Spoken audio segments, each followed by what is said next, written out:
and welcome to the PokerStars Arena and the Spring Championship of Online Poker. So we've had Scoop 2021 and now it's the Afterparty. We've had the main event.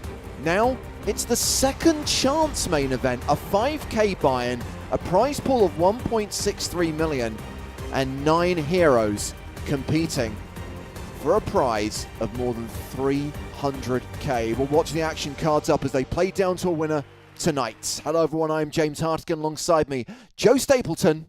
Hello, my babies. And Maria Ho. Hey everybody.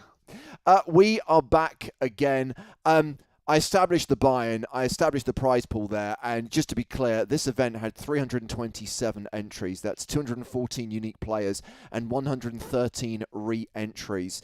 Now 9 remain, headlined by Artur Martirosyan, the only EPT champion of 2021, won EPT Sochi earlier this year, comes in with the monster chip lead. In fact, if we go to the final table of this event, about to get cards in the air, we can see that Mar Arthur 1 has 35.5 million chips.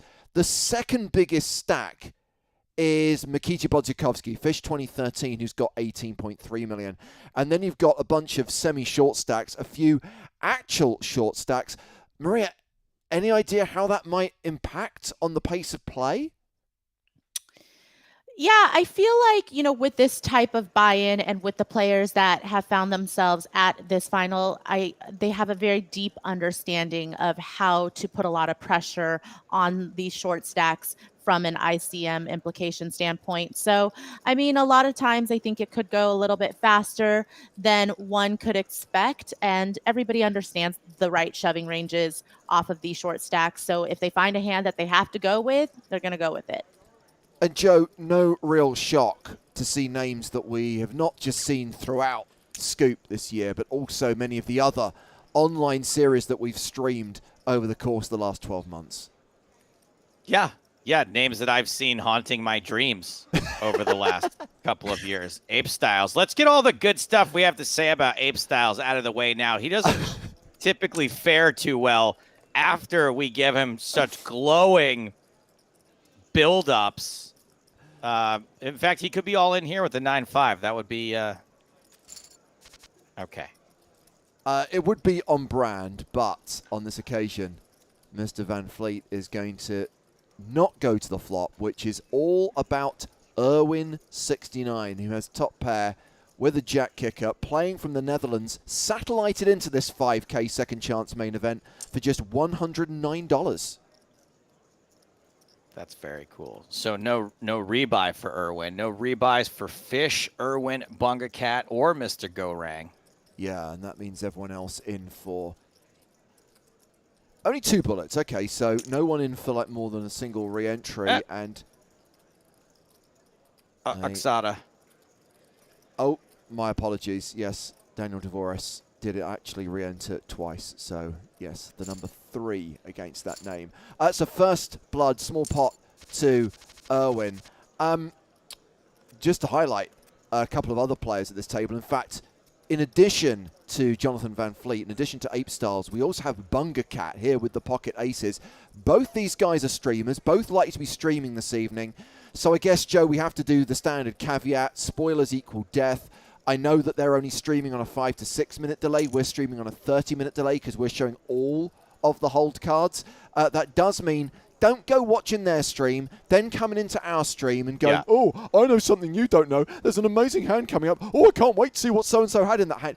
You will die. We will actually cause you physical pain. Like most of the clubs that Maria takes me to when she's out having a good time. No insies outies.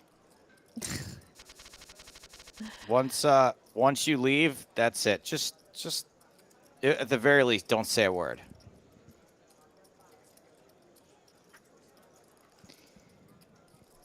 Yeah, I just want to make mention of a couple things we've noticed. We saw so far that right off the bat, Ape Styles didn't peel with that 9-5 suited from the big blind. Also, when Bunka Cat had aces, Ventura did not open with 8-7 suited. And this is because people off the short stacks are not going to be able to realize their equity necessarily, just because they're going to be faced with a lot of pressure. So they're not going to take those spots that you would normally see if they maybe had a bigger stack or they weren't under these constraints that they are at the moment. Now, we know that D Ventura is actually Diego Ventura, who we know best, Joe, as a PCA finalist, but has a lot of online pedigree, a Scoop title, a W Coop title, and is playing from Peru. I always like it when we get some of the less well-known poker nations represented at a final table. Peru had an amazing travel campaign a few years ago. I'm trying to. Did it? So funny. Did it involve Paddington? No. Does Paddington take place in Peru? Paddington is from Peru. Oh, right, of course. I mean, Paddington takes place in the UK because he was found at Paddington Station, which is why he's called Paddington, but he's originally from Peru.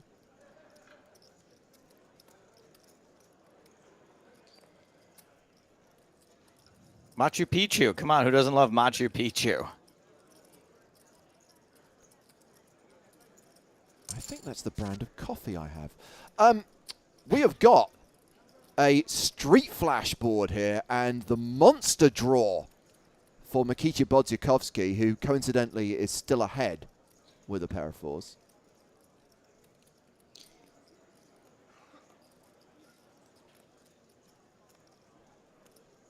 Yeah, also, of course, having the range advantage, even without that Street Flash draw, I would assume that he would have planned to c-bet this type of flop almost always.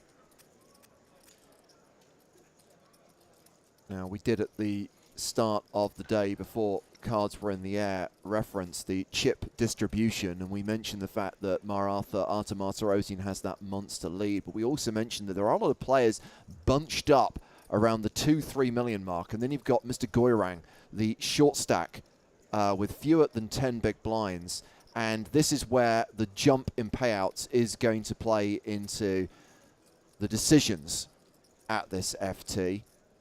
When you think that the difference between 9th and 8th is roughly 2 buy-ins.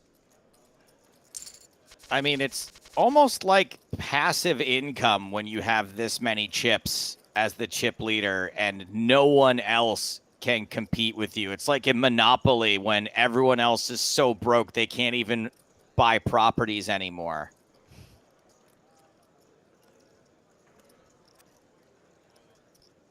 Just collect that Park Place rent. Yeah, again, you see those middling stacks folding hands that, if they were not under this ICM pressure, would probably open. I think Queen Jack offsuit in late position certainly is a consideration for a hand you would normally open, but seeing that the two biggest stacks are in the blinds and they could very easily 3-bet you light and put you in a real tough spot is just one that these middle stacks don't want to find themselves in when there are so many shorter stacks. So Dante Goya here with pocket jacks, playing from Brazil, a player with 2 W Coop titles, both of them won in 2020. And it's a raise to 392,000. So the blinds are going to go up in the next few seconds. And it's one of those joyous blind levels that has no business existing. 90K, 180K. Come on. No, that's not even the funny part. The funny part is the ante is 22,500. Can you imagine playing in a live event and having every hand having to put out 22,500?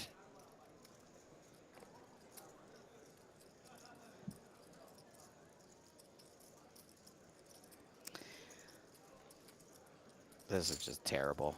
Wow, look at that. Oh, my goodness. Talk about folding hands you'd otherwise play. Holy shib. We get I mean, that was a big one. And we get the notification there that 30-minute blind levels from now until the conclusion of this event. And now it's pocket jacks for Jonathan Van Fleet. Ape Styles. I mean, it makes sense, right? Your win's the satellite winner. So Yeah, absolutely. I mean, I think you would find that most other players would at least call. Certainly don't want to shove and get called in that spot with Mr. Goy Rain's stack what it is. But the fact that they just outright folded from the big blind against what I believe was a min raise, I think it's not something that you would see coming from maybe slightly more experienced players. Oh, Quinn, I wish that you were right. But you may notice that ahead of those blinds that you see displayed on the screen, it says in 28 minutes. That is the next blind level that's displayed in the top right-hand corner. The current blinds are 90, 180. thank you for your comment. Fish taking a hand that sometimes you can include in your 3-betting range as a flat, just sheerly because they feel like Mar-Arthur is going to be raising a lot of hands off of that stack size. So feeling like King 9 suited is actually a hand that will play very well against Mar-Arthur's raising range, but also one that, you know, is going to be ahead a lot of the times considering how wide he could be opening. Wow. Boom. Bodziakowski bet the flop. Now Mar-Arthur improves to 2-pair, and Bodziakowski picks up the gut shot straight draw. On such a dry board on the flop when you get called there, do you fire again here with your gut shot? Seems pretty optimistic. Yeah, I mean, the thing is it looks like such a good spot when you turn equity to continue to fire. Of course, you understand that you're up against the chip leader, so sometimes that could get you into a tricky spot to be this aggressive, but it's always nice to try to win without having a made hand. Yeah. Well, this is a sizable pot, the biggest we've seen so far. 4.5 million in the middle, and Martirosian. Oh, I just love these spots where you're definitely going to lose a showdown and you're probably going to get called if you empty the clip. It's just wonderful. Yeah, I don't think this is going to work should Bodziakowski fire the river here. And does. 3 million snap call, 10 million pot to the chip leader, and Artem Martirosian crosses the 40 million mark now. 41 million, putting even more distance between himself and Fish 2013. Can't blame Makita for going for it there, just because you know that he certainly has a lot of decent queens that he could have flatted pre and played as such, you know, king, queen, queen, jack suited, all of those type of hands, those Broadway hands that contain a decent queen, but just probably wasn't expecting to get a snap call. Just kind of hoping that you at least make somebody think about it and that they don't have such a strong hand in that situation. I mean, it's just kind of crazy that the guy with all the chips, you expect that they don't make hands. How'd they get that many chips in the first place? Oh, hello, spade draw for Ape Styles. I don't know if this is a recent development, by the way, but I noticed that Mikita Bodziakowski, Fish 2013, has the Latvian flag next to his name. Obviously, we know that Bodziakowski is Belarusian, but I don't know how long he's been based in Latvia.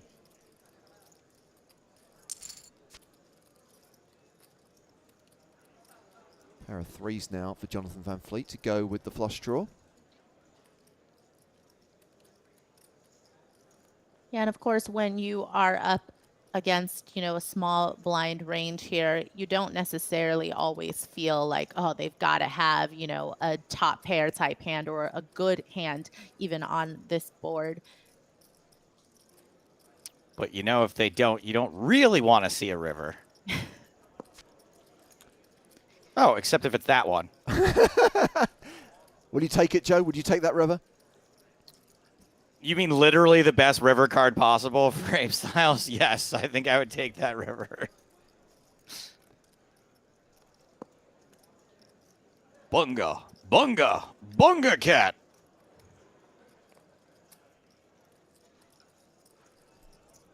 Yeah, but even Bunga Cat knows that this is a hand that they're not going to probably be able to fold against a bet, but they're not going to go crazy with it either.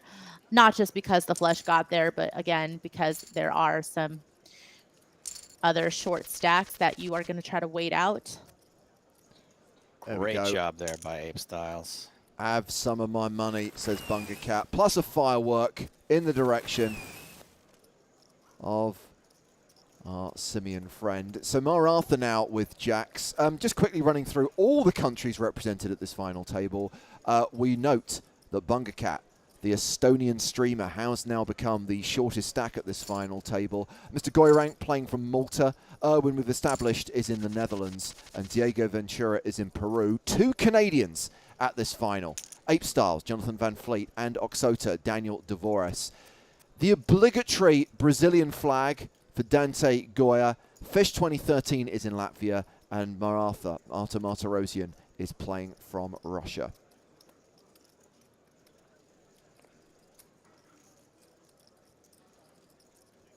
Dante with the Grafton, 10-9 suited.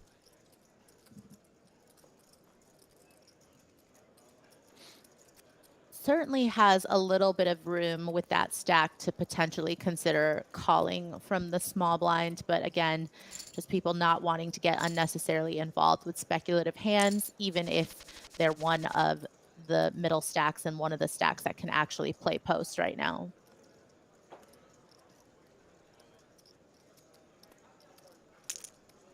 Podzukovsky opening with deuces. Ace-king for Dante Goya.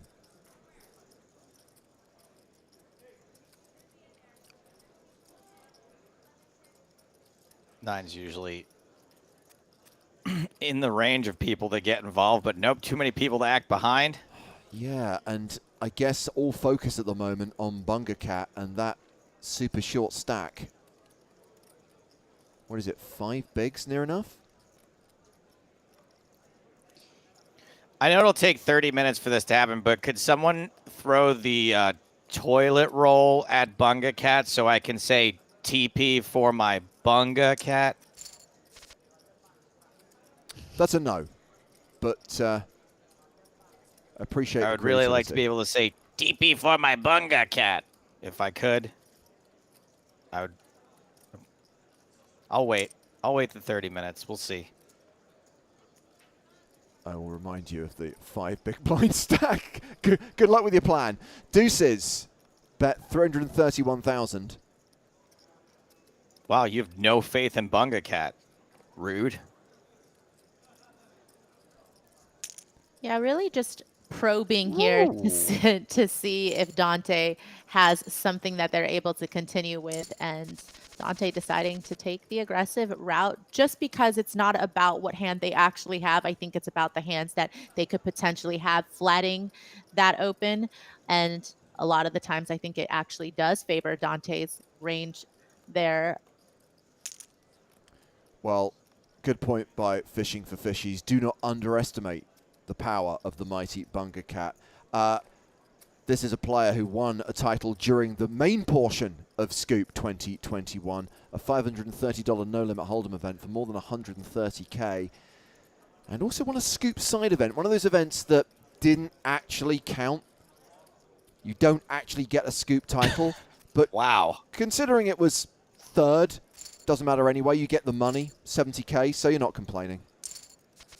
So the 70K counts? Yes, you get to keep the money. Oh, Yerwin, you poor, poor son of a gun. I mean, look, it's likely to win this hand, but what a terrible spot to be in. Not super likely to get many hands better than this. Oh, hey, all right. Woo. We're in. Yeah, and if it's a situation where maybe you're just playing for chips, then you can open shove with that type of hand off of that stack. But here, you give yourself the opportunity to get away from it if there were a flurry of action pre-flop behind you. What a great flop. I think I fold the 10s, to be perfectly honest, if I satellited into this under the gun here with Bunga Cat stack, but... And now you find yourself facing a lead from Fish 2013. Overpair, spade draw. As played, as Maria would say. I think there's only one thing you can. Wow. Okay, you can min raise allowed. Yeah, definitely allowed. I mean, obviously, a lot of times you would just imagine that they're gonna rip it here, Yeah. just to avoid any potential outplaying or potentially, having to make a tough decision on later streets with some bad turns and rivers. But does feel like they don't necessarily want to put their tournament life on the line. Come on, Yerwin. I mean, Podziakowski, I think, just waved the white flag of surrender with that check on the turn. Yerwin has about pot size There back. it is. Yep.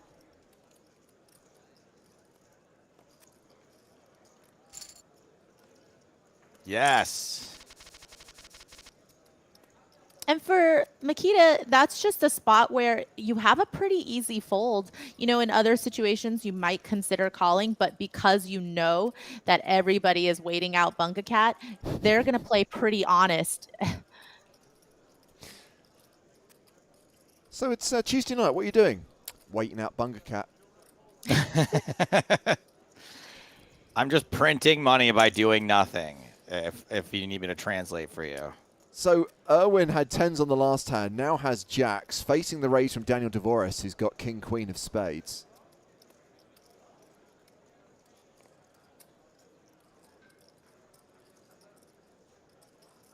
It's almost like the poker gods is really making Erwin work for this pay jump just because they keep putting them in tough spots,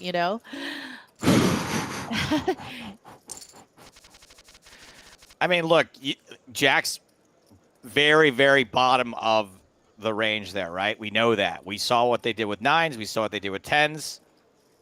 Yeah, you're holding your breath, praying for a fold. Yeah. And, king, queen suited is doing terribly given that range.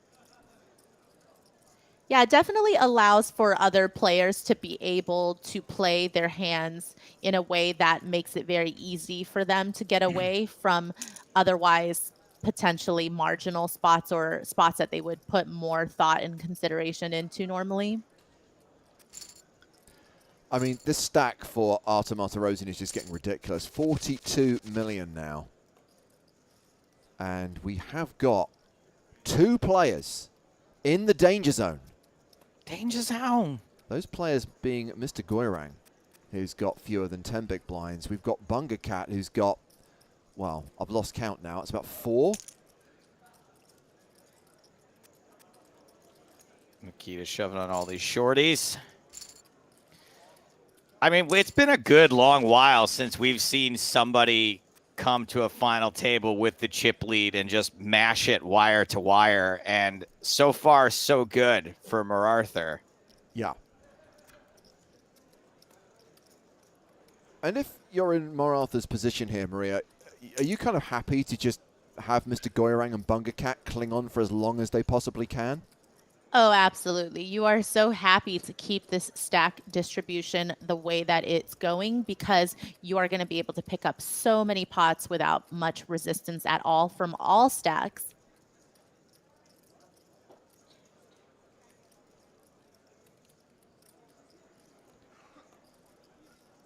Owen, happy to play pots despite what we just alluded to.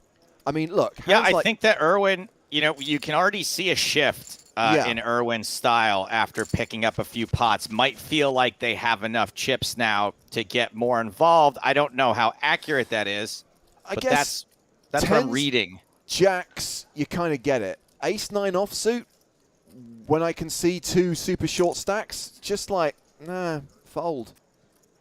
But I mean, look, once the big stacks fold, I can understand sort of the mentality of it. And if Erwin has the wherewithal to raise ace-9 and just insta-fold when anyone plays back at him or doesn't flop, doesn't flop huge, it's no one else is doing it. Yeah. That was a virtual all-in from Mr. Goirang. Hovering around the 1.5 million mark right now. So we've got ace-jack suited for Erwin, king-10 suited for Ape Styles, ace-jack off for Dante Goya. But it's Makita Podziakowski who's thinking here with jack-8 offsuit. Nah, Nah. Did you have more to say about the ace-9, Maria, from before? Well, we're going to see him open again here, probably. Yeah, I was actually just going to agree with your point, Stapes, that once the big stacks fold, considering Irwin had everybody behind covered, you feel a little bit more comfortable to maybe get a little frisky. And normally we wouldn't even say that opening with ace-9 from middle position is necessarily super out of line or frisky. But of course, since we've been seeing how tight these players have been playing, it did seem like maybe they're just feeling their last couple of pots and that momentum shift on their side. Yeah, I think Satellite Winner's got great rep right now, too, right? Like, you just don't expect they're going to be opening that light.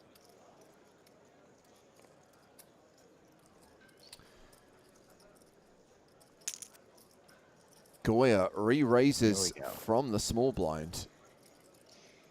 Yeah, it's always easy, you know, to put pressure on stacks you have covered. We saw Goya just call with the ace king, but in this situation, 3-betting the ace jack against a stack that is shorter than theirs.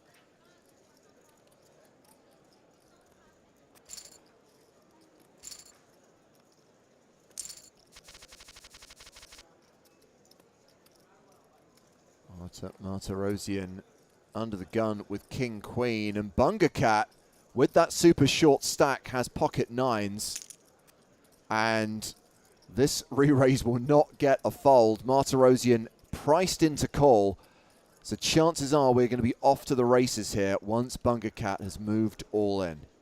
Hold on a second. Let's see what Irwin does first. We've got this unknown quantity. Anything can happen at any point when you got the... Okay. Yeah. Up to the mic and away we go. Nine's holding until the king hits the turn, and that is going to be our first KO, our first elimination from this final table. Bunga Cat out in 9th place. Cashes for $33,616, eliminated by the chip leader, who's still playing more than 40 million. Maratha Arta Martirosian.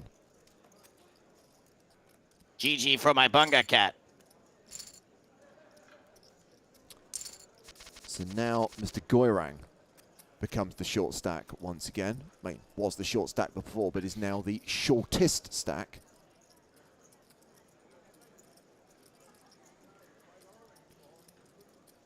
Yeah, and I don't really think a whole lot changes other than who the vultures are circling now.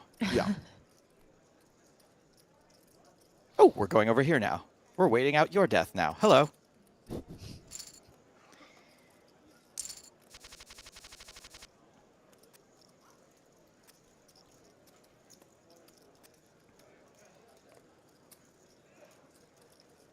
Daniel Dvoris with Queen 10 offsuit. Folds it. It's round to Maratha on the button, who opens with 7-3. Will meet resistance this time.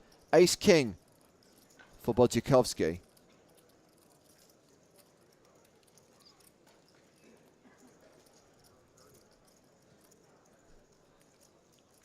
Man, if somehow things go horribly wrong here for Makita and ends up getting knocked out in some kind of crazy cooler here, the rest of the table's in big trouble. Big trouble. So Bodziakowski just flats. We get a 6-5 deuce flop. And Maratha's got near enough 40% equity here. Yeah, this is, I mean, there's so many outs here. Yeah, certainly gonna be going big. Yeah, I assumed that. Gonna put so much pressure on any hands that Makita has flatting from the small blind.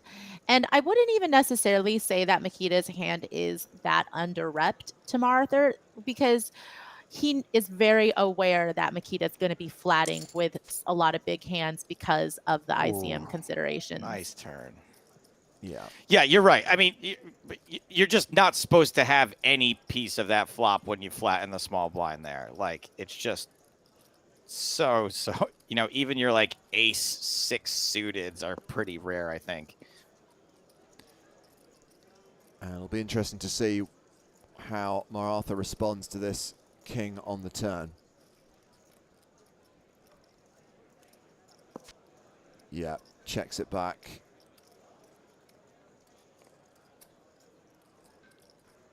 And this pot is going to be going in the direction of Mikita Bodziakowski. Quick question, Maria. How much money in live tournament earnings would you estimate Mikita Bodziakowski has won? Live tournament earnings. Yeah. I'm going to go with 12 million. More than double, $28.4 million. Yeah. 4.4 million of that coming from the European Poker Tour alone.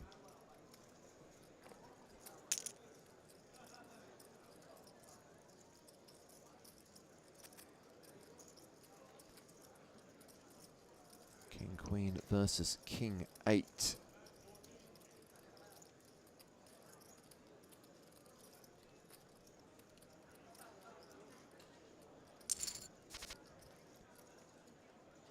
And King Queen high still good.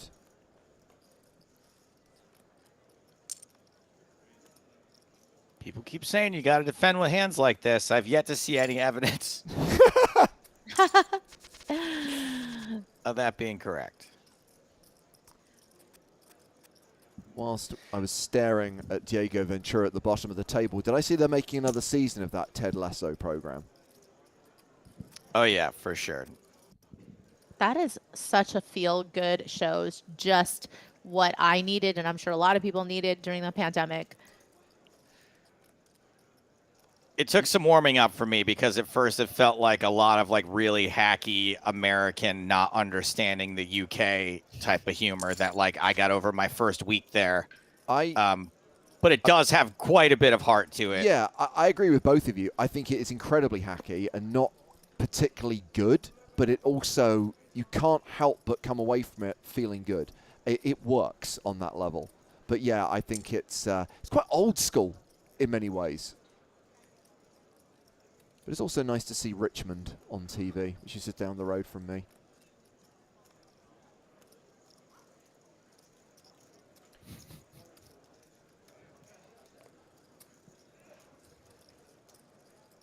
And this is just the fun you get to have as the venomous chip leader.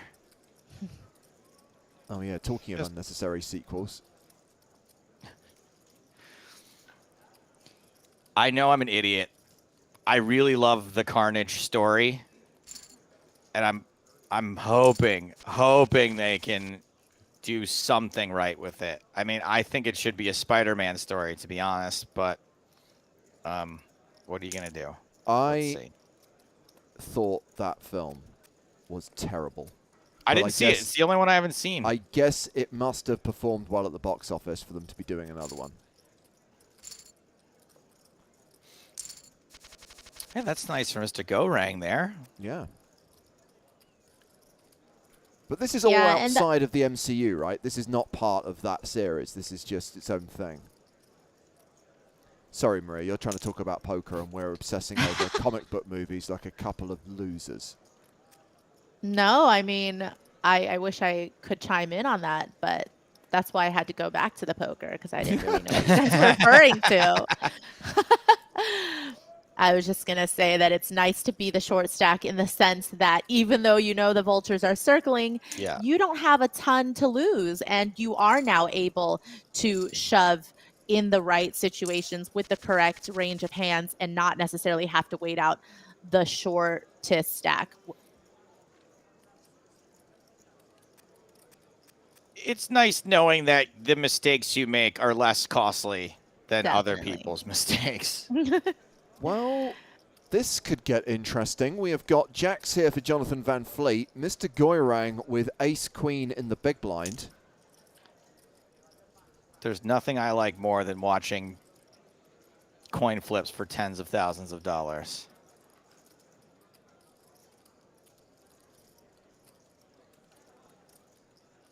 Dante Goya makes the wrong move at the wrong time. Wow. This guy is Goya AF. Are we going to get two calls here? Are we going to have a three-way all-in? Are you supposed to be a three-way all-in with ICM? Looks like we're gonna. Well, ace-queen calls it off. Now it's up to Jonathan Van Fleet. No, I think maybe you fold jacks here. No. Nope. No. Ace high flop. Queen on the turn. Ace on the river. Full house, Mr. Goyrang. So just to clarify, no KO. Mr. Goyrang gets a triple up. And Jonathan Van Fleet, Ape Styles, gets the side pot. So the big loser there is Dante Goya, who's now down to 6 million. I love that move by Dante Goya with King 8 suited. That's fantastic. Yeah, not something I think you would see very many people do. And in this spot, just didn't work out in terms of the range of hands that the other two players had. But I actually would be pretty furious if I was Dante. I'd be like, ace, queen, and jacks, you're both supposed to fold. How dare you? How dare you? And it changes the dynamics significantly because Mr. Goyrang is no longer the shortest stack, but you now have all these players. Diego Ventura, Ape Stars, Oxota, all bunched around the 3 million mark. Erwin and Mr. Goyrang not that far ahead of them.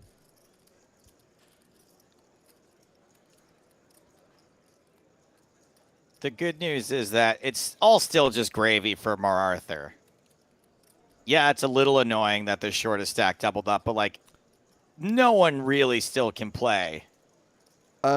Joe, important question I'd like you to handle, please. RW Bullwhack, does anybody know the password for Lex Not Live main event satellite? Yes, absolutely. Thank you for your question.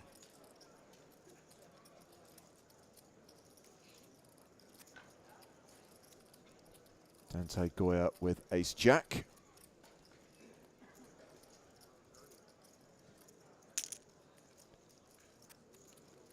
Raises. Mr. Goyrang with Ace 6 of diamonds on the button. Goyrang, Goyrang gone. Maratha with deuces.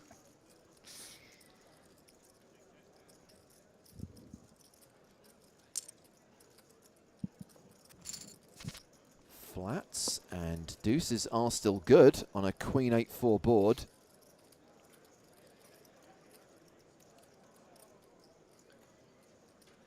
yeah, and Dante Goya should be pretty wary of this flat from MacArthur.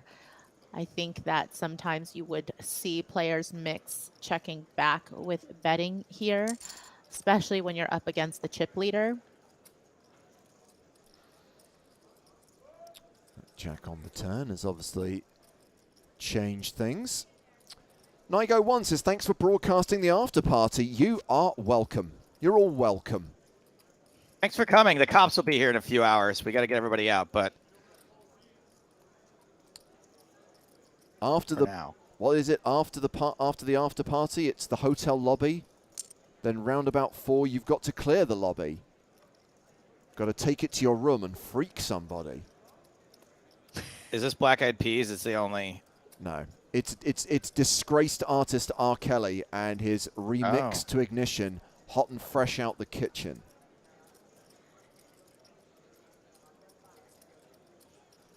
Did anyone ever hear like the regular Ignition? Maybe it didn't need to be remixed. I would have to say that the remix was a lot better, I think. Okay.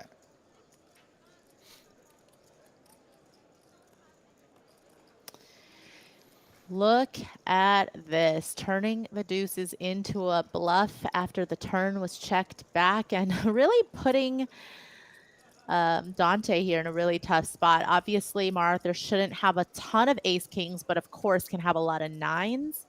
I think, you know, all of the suited, connected combos with a 9, pocket 9s, of course. You know, king 9 suited, a possibility as well. Makes it very, very tough. But I think you win this pot, and this is a turning point in the tournament.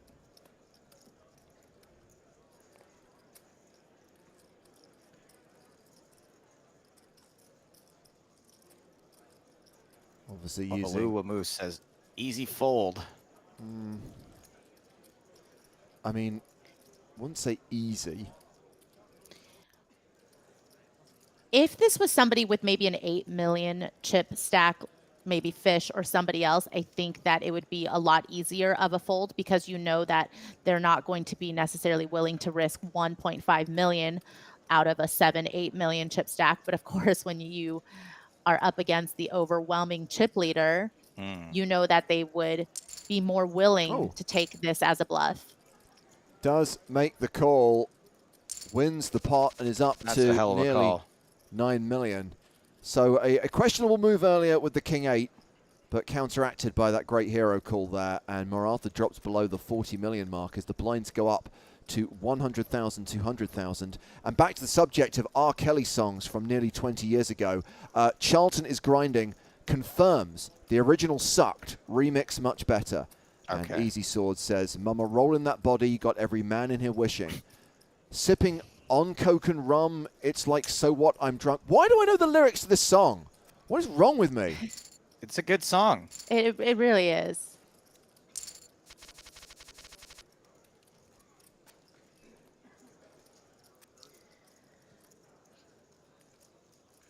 I'm just the silence right now is just everyone keeping their R. Kelly hot takes to themselves for a few seconds.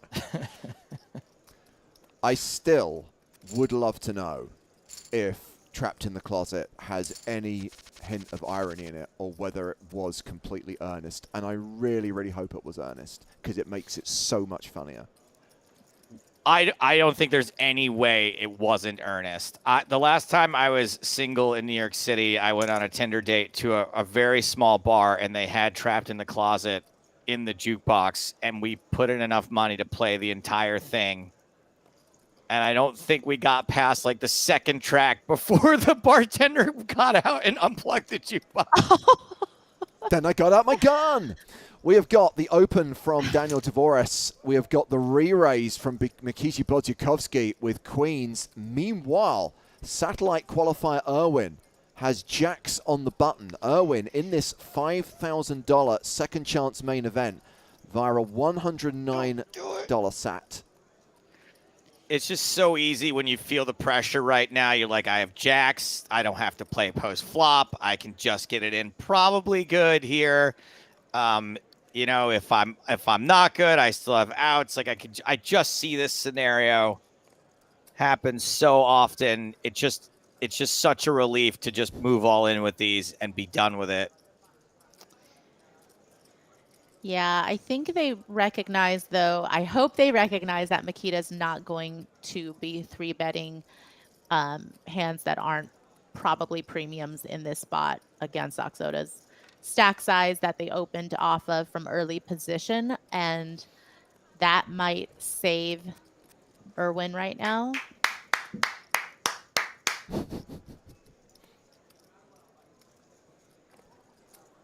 I mean, this is a very lucky way for this hand to have played out, right? Like, usually the queens are after you. It's like queens in the small blind. And then you're totally, you know, Yeah. you just shove over the open and you're like, ah, I'm out. Okay, king, queen suited for Mr. Goirang. Wants the short stack, now a middling stack, 400K.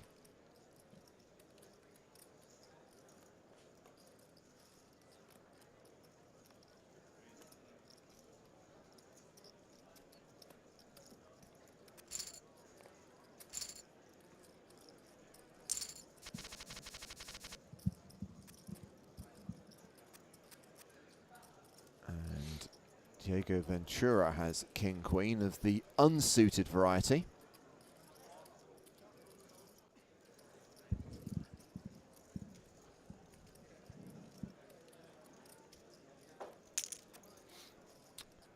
All in.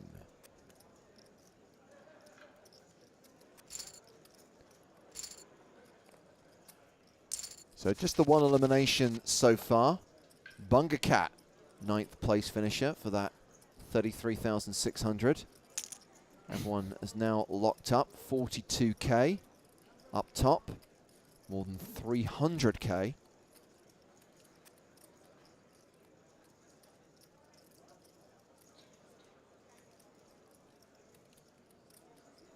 Simbu in chat saying ICM is just a myth. Confirmed by Cannot Spell. ICM equals Illuminati confirmed, mate.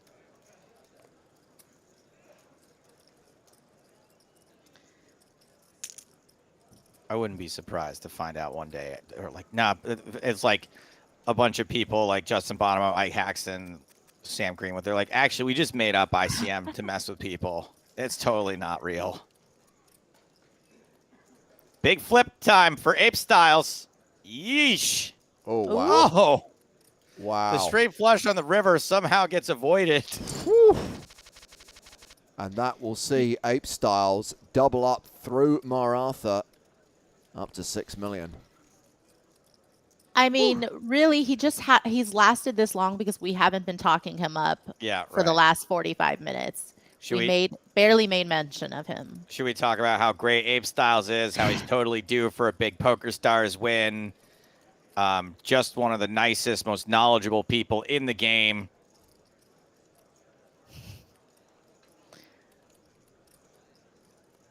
Uh-oh. 10 on the flop. GG, Ape Styles. Oh, Arthur stepping in it once again. Yeah, but I definitely think that Ape Styles has just too much for Arthur to call off. Again, knowing that the ranges that Jonathan Van Fleet will be playing here is going to be premiums only. You know, although with queens, you can throw ICM caution to the wind. If anyone is going to do that, Ape Styles too. We know that, that he's not someone that's just going to try to ladder up. I don't think he would make any completely stupid ICM decisions, but we've seen it time and again. He's not afraid to get his chips in these spots. Yeah, and it's definitely a little bit easier when the squeezer is the chip leader as well, to just know that this is a hand you're going to go with. TD JD says Arthur saved Dante. Yeah, entirely possible. Now, it's actually interesting you bring up the concept of ICM, because when we streamed an old LAPT event on PokerStars Retro last week, Maria, Joe and I actually witnessed the birth of ICM, or as it was known back in 2009, Waziel's theorem, because it was the poker player Ron Waziel who created ICM by laddering up 5 spots in an LAPT event in Uruguay. Wow. I think we started the final table. He had like 6 big blinds. And because ICM wasn't really on the radar of the TV producers, we have no idea what he did, but he did end up finishing in 4th place. And never had a stack above 10 big blinds. No, that's the thing. It's not like he ever doubled up. He was involved in no significant action. What's fascinating is that despite the fact that he came into the final table as a super short stack, nobody else at the table seemed to mind or care and just was blasting off left, right, and center. Waziel's theorem. It would be pretty amazing if that genuinely, the actual heroes of poker watched that and were like, hold on a second, guys. Let's think about this for a minute.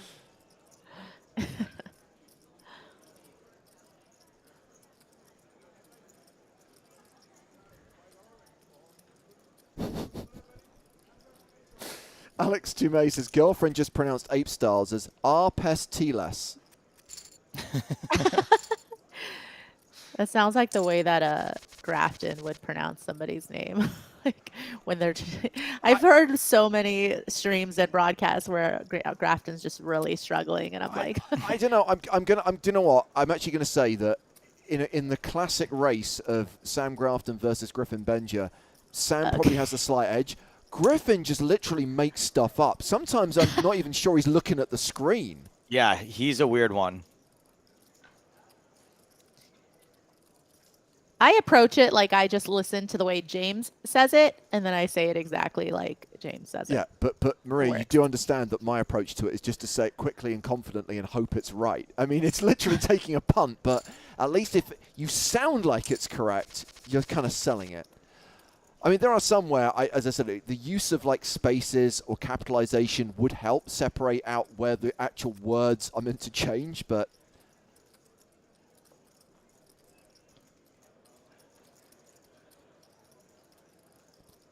Paul One On says, Joe Stapes, human computer, what's the average big blind? 10 seconds to answer. First of all, it's the human calculator.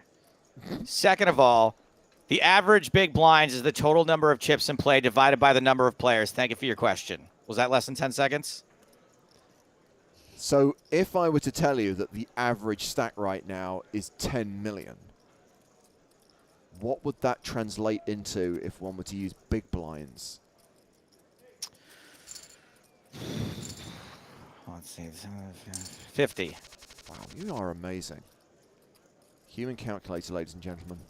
You know what it is I visualize an abacus and do it that way.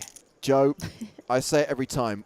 When you display talent like that, Casio stock literally tumbles. Yeah, they don't need the watch calculator with me around. King Jack versus King 10 on an Ace-6-4 all-spade flop.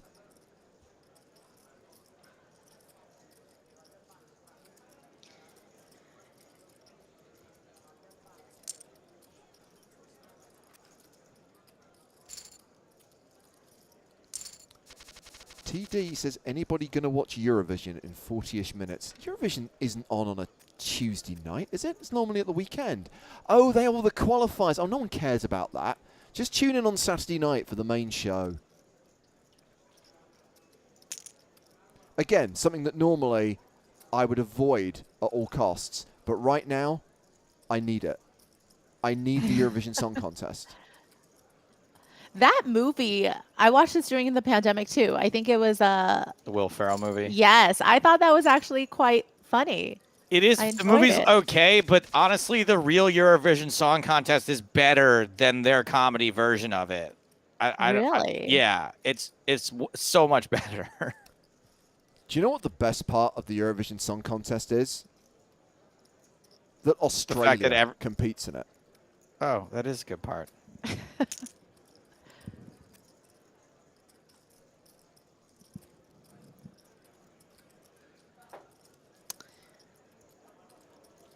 So Maratha raising the button. Meanwhile, Irwin with the snowmen's num in the big blind.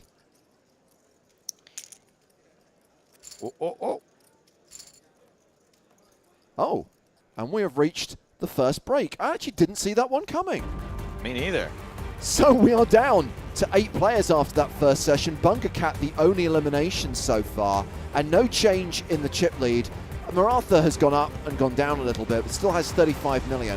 Fish 2013, the second biggest stack with 12 million. Ape Styles on 10 million. So Maratha still very much in command of this tournament as they play down to a winner tonight. The winner of this second chance main event. A first prize of more than $300,000. So, Joe, I alluded to the fact that we streamed Retro last week. The other thing we did last week was we interviewed John Curry for the podcast. Maria, I think we talked about it last week. We read this book called We Run Bad. Pretty short book, only 157 pages.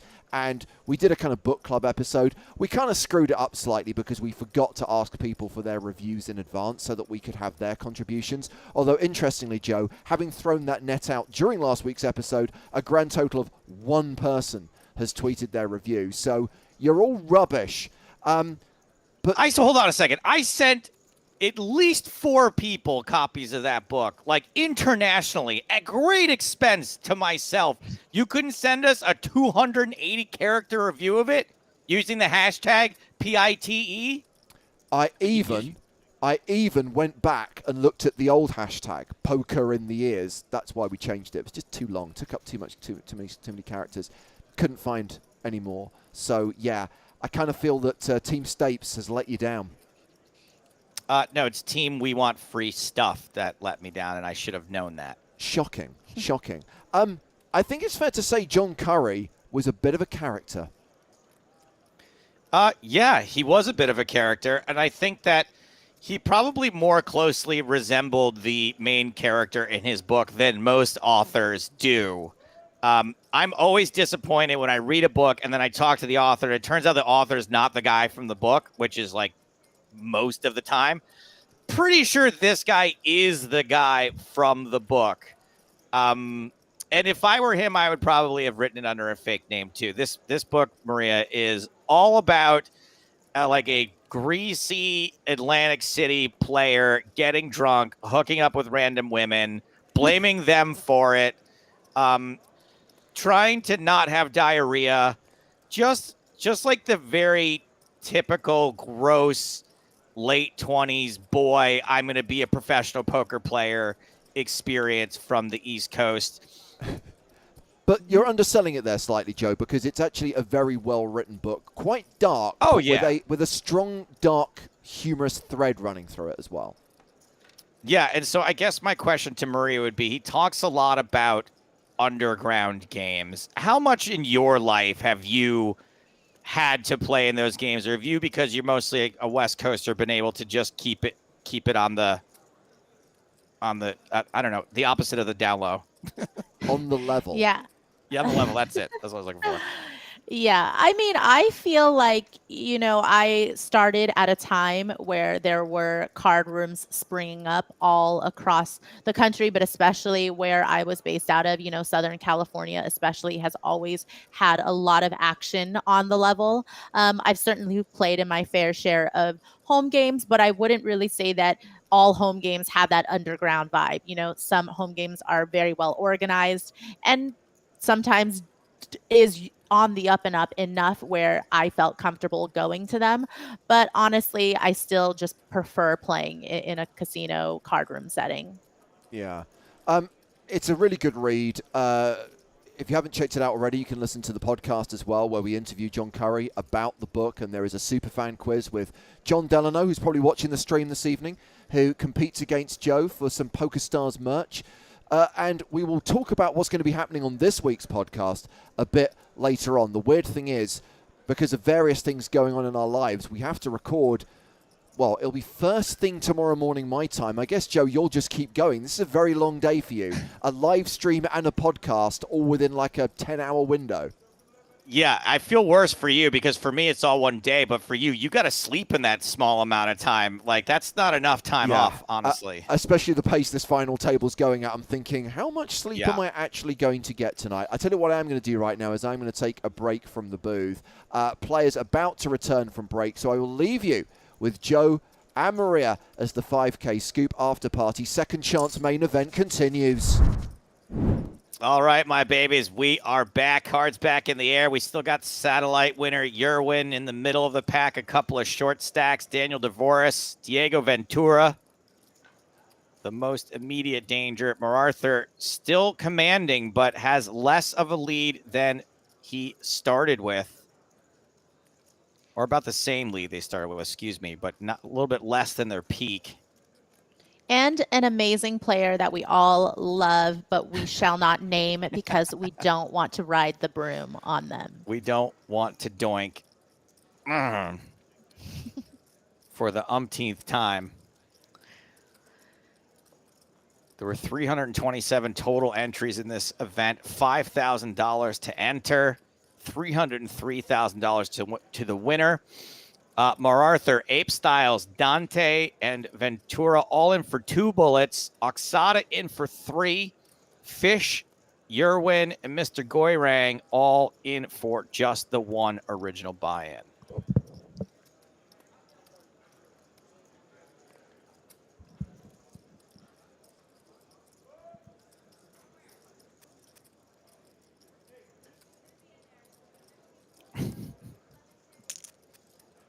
Folds around Mr. Goyrang. Hoping for an easy battle with the big blind, or maybe none at all. And does not get a battle from the big blind. Folds 7-4 suited. TJ20 asking, who's the people's champ today? If I was going to name the people's champ today, it would be Yerwin69. Satellited into the event for $109. And their biggest online result is a 3rd place for $38K. So boom, that has already been eclipsed. Minimum payout now $42,266.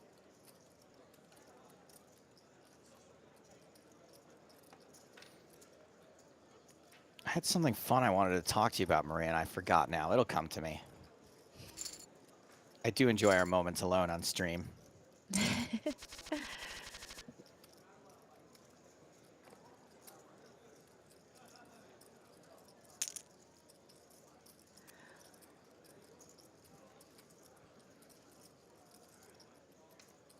I think against Oxota's stack size, this is just an easy 3-bet go with for Martha.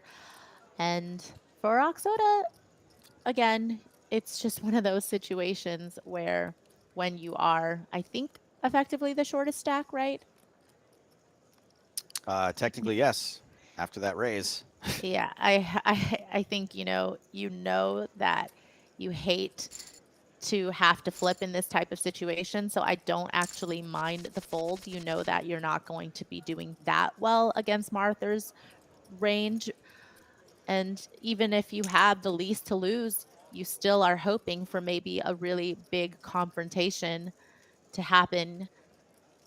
And when you fold, you get to preserve your tournament life. Yeah, it doesn't even have to be, you've got Diego who basically has the same stack as you. Obviously, that's the most likely candidate, but it doesn't even have to be Diego. Anything can happen. Two of the medium stacks can get it in against each other, and then you can still maybe outlast Diego after that. So, yeah, 8's one of those hands that most people consider right on the line, right, Maria? Like, obviously, the line moves depending on what the ICM implications are, but I think we see folks fold 9s a little less often there. Yeah, and the line, of course, moves depending on where you're opening from. If Oxota was opening from late position and Martha was in the blinds, then I think you go with 8s. But from under the gun and Martha being in, middle position, I think that I like that fold. Dante must be so mad right now. Look at that. Set of 7s. Would have had a set of 7s up against top pair. And a gut shot. Backdoor hearts for Oxata as well. Really frustrating flop, I feel like, when you defend with ace-6. This exact flop, it's just designed to get more chips out of you. Yeah, and certainly facing that, less than 1/5 pot bet. This is going to be a tough turn. Tough turn. Mere mortals go broke here a lot. I think there's a chance that Dvoris does not. He's going to know a decent chunk of Makita's range is going to be bigger aces.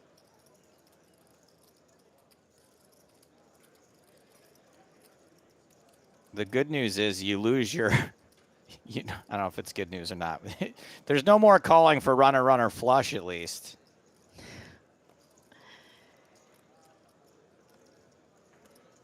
Yeah, and, calling that 200K bet on the flop was okay given what they had behind. But in this situation, as you see, if Oxota decides to continue, then yeah, I mean, it's all the shoves in a 2-pair and does not connect with the straight on the river. So there goes Oxata. Daniel Dvoris separated from his chips, out in 8th place, $42,266. Down to 7. Your win, the satellite winner, manages to ladder up 2 spots so far.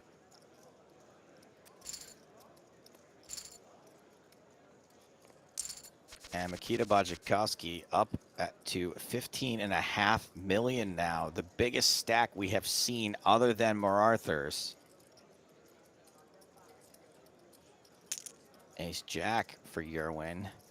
Snap fold of the King Queen from Ventura. Ape Styles with Jack 10 suited.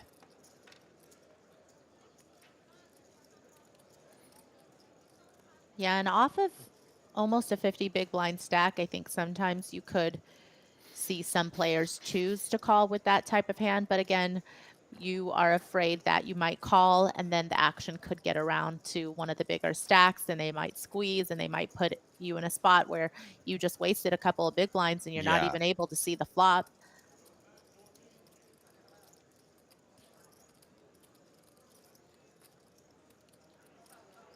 Is this even worth a defend?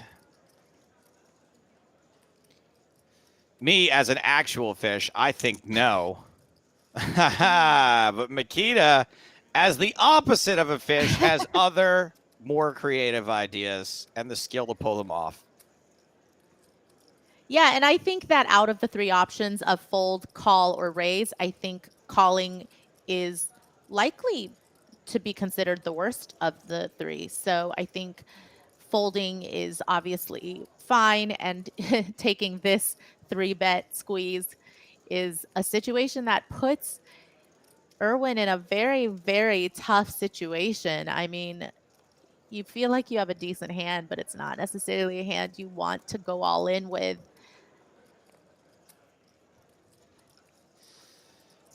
Man, again, very tempting, I think, here just to shove it in Makita's face. Again, we just have so much to consider, including the fact that you're really not very short. There's no reason to go too crazy there.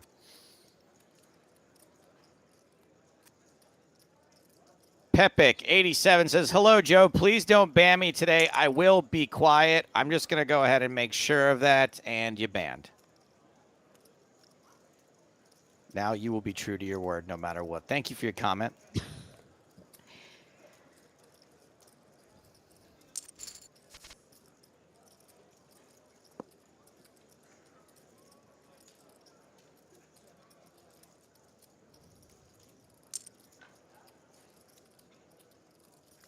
Arthur firing into the ace high. Unfortunately, is doing it into the second biggest stack. One of the toughest players in the world. Yeah, and when you call with a hand like ace-8 from the small blind, of course, you are doing so because you feel fairly confident that you are going to be ahead of Martha's opening range.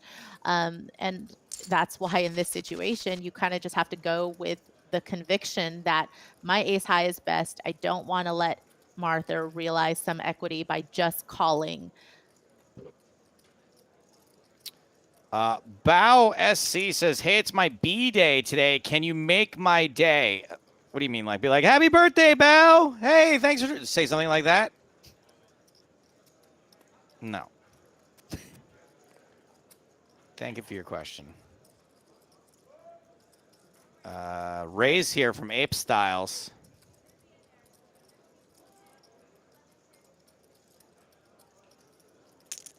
Arthur is going to re-raise with ace tray. Ace king for Makita. Yeah, most of the time we would be looking at this and feel like that's great timing to use that blocker from Arthur. But blockers aren't real, unfortunately. Ace 9, ace tray. Just kidding, everybody. Ace king still out there, huh? It's almost as if it's totally possible for someone to have a third, even bigger ace. Does put a lot of pressure on the ace king, though. It's like, do you want to 4-bet here? Yes, I guess is what Makita has decided, but that it does not come without some risk, of course, and a risk that an experienced player that like Makita would take, but not a risk that necessarily all players would take.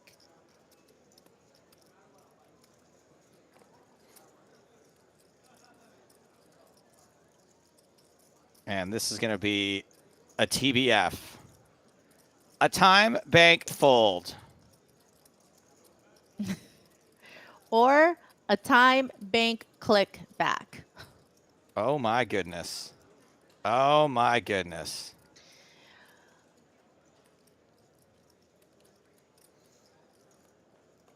Martha is contending that blockers are real right now, Stapes, because they're saying, I don't believe that you have aces here, and I don't think that you can continue against a 5-bet with anything but aces.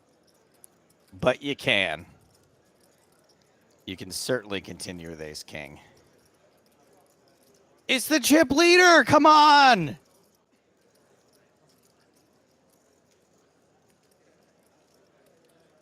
You're just saying that because you could see the whole cards. Because I know you, Stapes. You would be like, nah. With ace king? Absolutely not. I've never folded ace king pre-flop in my entire life and never will. Now, on this flop, I might, but that's why I get it in, because when I see this queen, I flop. Interesting SPR here with just under pot back effective.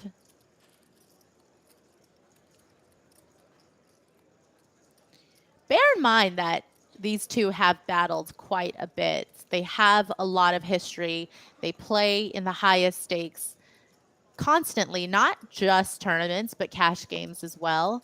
And so I feel like that definitely comes into play for both players is, well, maybe this might work on your win, but might not work against somebody like Makito, who I understand knows what it is exactly I would be doing in this spot as Mar Arthur. And well, Oh my God. this is why you hate poker, Stabes. Oh All my right. God. No, but the thing is, this hand doesn't get to showdown a lot of the time here. It might. This hand always gets to showdown when I'm playing. And yes, this is why I hate poker. So I'm guessing you're not going to be playing in the home game this week if it goes to showdown and ace-3 ends up taking this pot down. There's a good chance I wasn't playing anyway.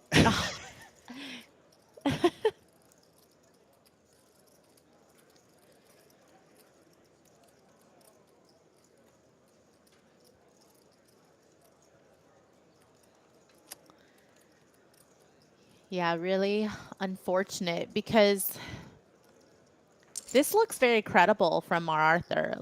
And I think now there is a chance that it might just go check here.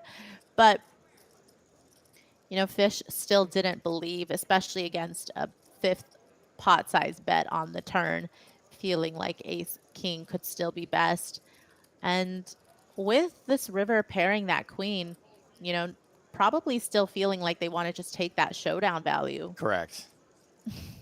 Yeah, this is horrible. Like, how, maybe realizes that. I mean, what are you bluffing out here?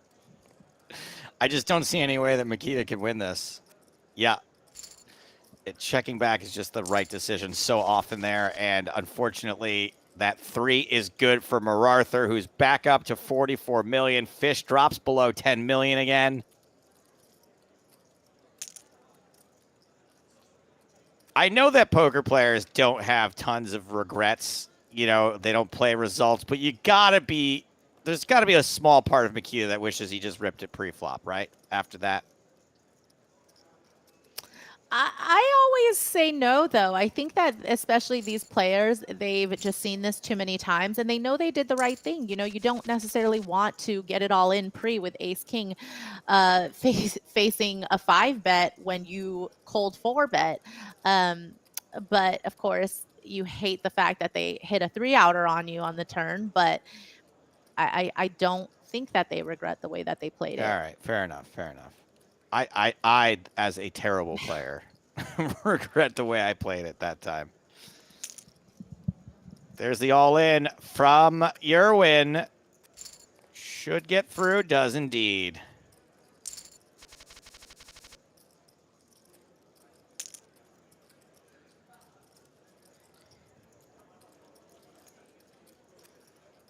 Mar Arthur back in the driver's seat, back in the catbird seat, as Sam Grafton would say. Raising ace-6 suited, running into ace-6 suited. The ultimate proof that blockers aren't real.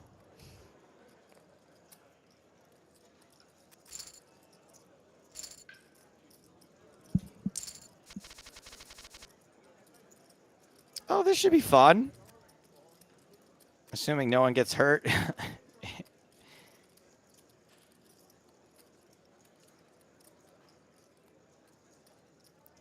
Diego with just over 10 bigs.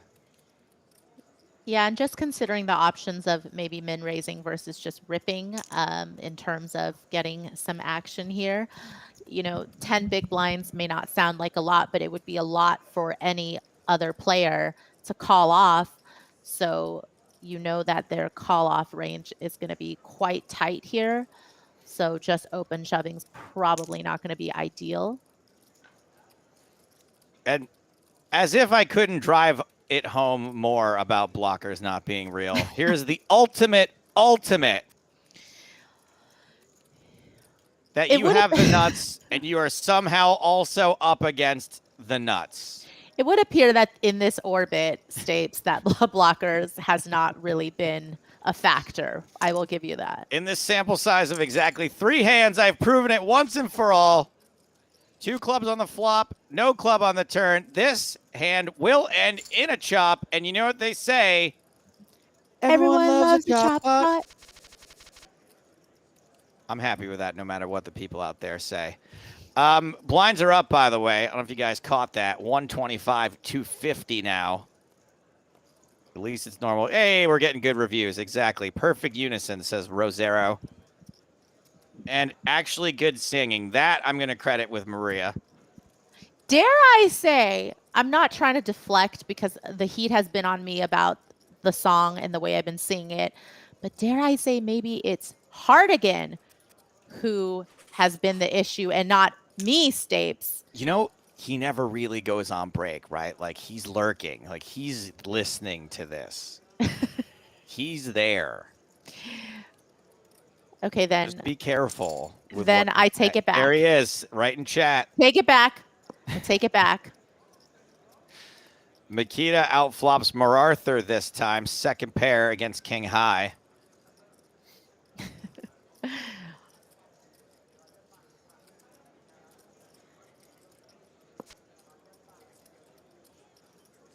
And we've got a club draw for Makita as well. Yeah, such a big hand, obviously tons of equity. Probably feels like that pair of eights is also good. And just deciding if you want this to be a bluff catcher, are you going to be able to get value from worse if you bet here?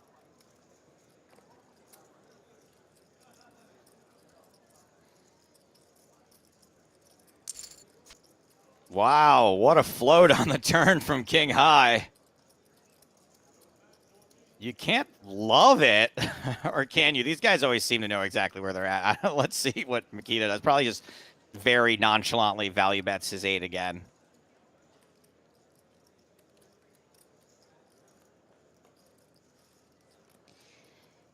Yeah, definitely something to be said for the fact that these are, you know, BVB ranges. Wow, nice. So yes, it still makes for a really, really nice value bet from Makita there, but it's a little bit easier considering it was small blind versus big blind. Pocket Kings now for Mr. Goyrang. We haven't heard much from them in a while. We do not have a real name or results from Mr. Goyrang. We only know they play from Malta.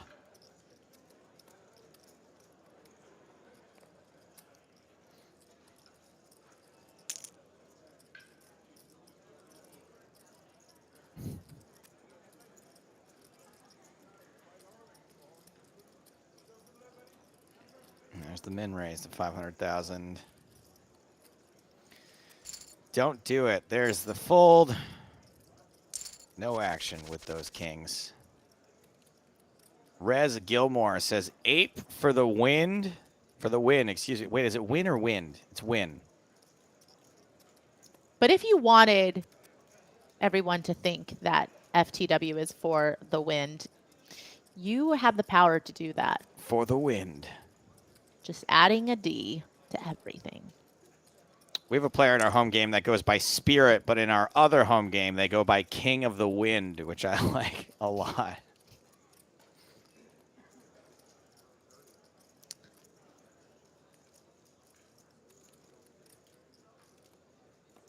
So your win limping in with 9-7. I would not know how to begin to put Irwin on a limping range when the first small blind limp they've completed is 9-7 offsuit. Yeah, and Ventura just, you know, giving them enough credit to have some traps there. Doesn't necessarily have that much fold equity off of their stack with Jack 10, but still a perfectly fine hand to shove with if the pay jump was not such a big consideration.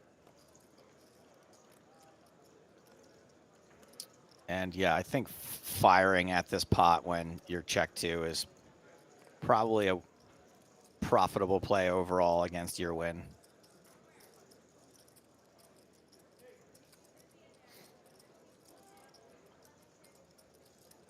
But I mean, this is information that obviously if these players were watching the stream, they would know, but they can't just Google if Yerwind is necessarily a satellite winner or how much experience. I think I just added a D to their name. But you know what I mean? Like, this is information that we're giving out on the stream that players at this Sure, final. but you don't think that they go and do whatever it is we do with the name they don't recognize? You don't think they just go, No, okay? of course, but now people can hide their search results, right? So, or They hide can, but their, most people don't. yeah. And honestly, not to say anything about your win, but let's just take your like typical satellite winner that somehow Mr. Magoo's their way to the final table here, right? Like Canadian middle-aged dad. Like, I don't think they even know they can block the results.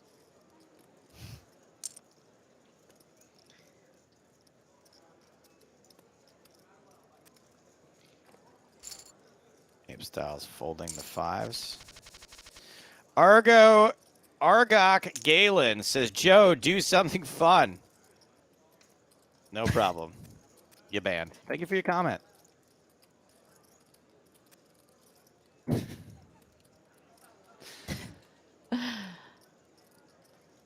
That was fun. Thank you. No, genuinely thank you for your comment. Great suggestion.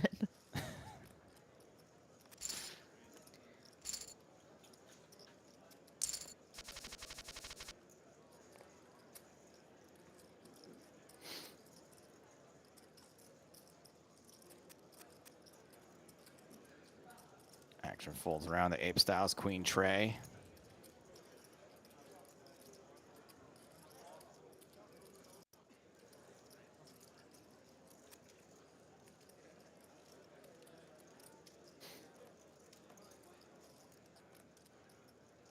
$10-5 now for Dante Goya. This guy is Goy AF.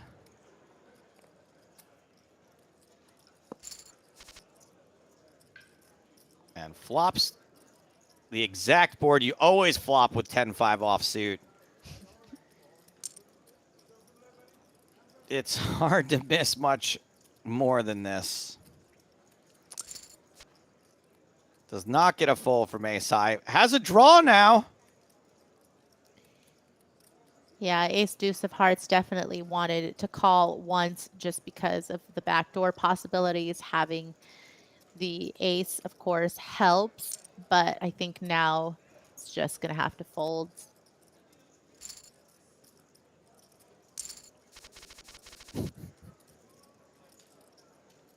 Dante up to 7.1 million.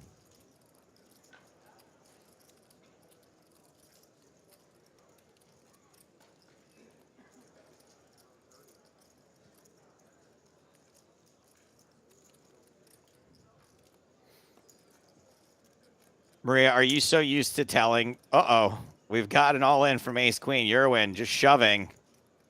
Seems reasonable. I mean, ICM considerations, like, for that exact size, like... Yeah, and again, now we're starting to get towards being shorthanded, of course, just less players to get through in terms of statistically finding bigger hands behind you, which does help players feel a little bit more comfortable just going with hands that they feel are good enough. Fish out flops ape.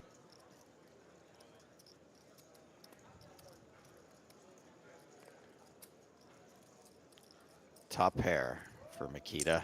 One diamond for Jonathan.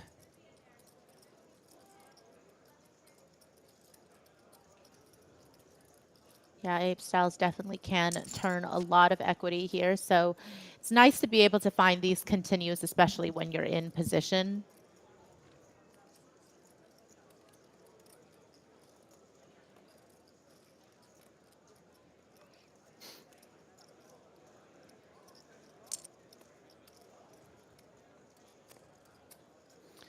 And Ape Styles does get away from the total air ball.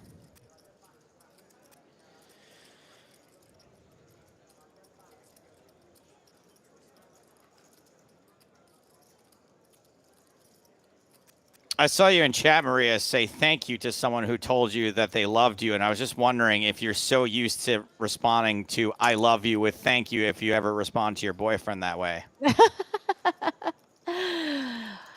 No, but there's always that awkward situation where in a past relationship where you're like, okay, I don't want them to say I love you yet because I don't feel the same way and I don't know what I would do if they said it. You got to have an emergency get out of I love you plan ready to go. I think one time my response was, that's very nice of you to say. And then I was like, oh. So we've got aces here for Eurowin. I don't think we'll see much other action. When I told my current girlfriend that I loved her, it was very early on. But I said, I was like, look, I love you, but I don't want you to take this the wrong way. I don't like love you. I love you the way I love Seinfeld or pizza. Like, I love you. What was her response to that? She was just like, what? But I get it. It is a different kind of love, but it's still love. No, I love this girl. I love her. Like the way you'd say, like, oh, I love that, that guy. You don't mean like I want to marry you. No, I love it. Oh, Abe Styles is playing? Love that guy.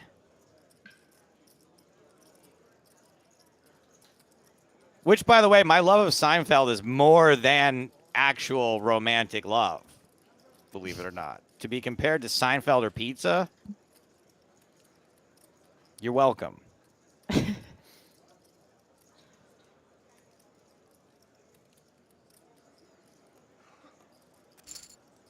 JJ, I have not tried all of the pizza in Vegas, so I cannot say Pizza Monzu is the best. It just so happens to be close to the place where we do stand-up, and it's my little tradition to take all the comedians there before our stand-up shows, so that way I make sure that I spend as much money as possible. I love Pizza Monzu. It is really good.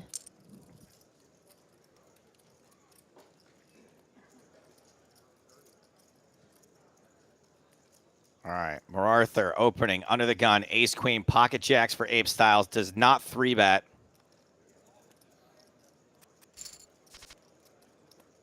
And jacks are looking mighty fine on this flop. Interested to see here how hard you're supposed to protect these jacks. I'm just like, all in. Thanks. 10 high flop. I'm all in. I'll take it now. 7x pot. A third of the pot. Oh, okay. So you can just play this without a care in the world, I guess, Jonathan. No big deal that there's lots of overcards that can hit the turn and river two different times. Oh, yeah.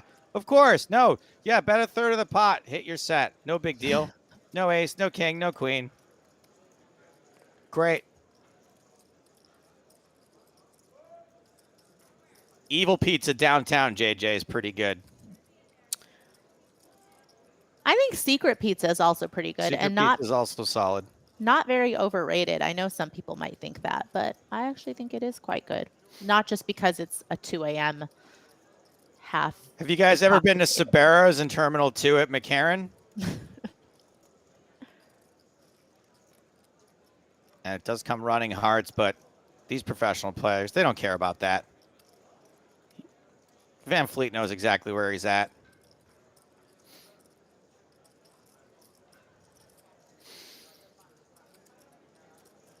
Probably going to get called with ace high, too.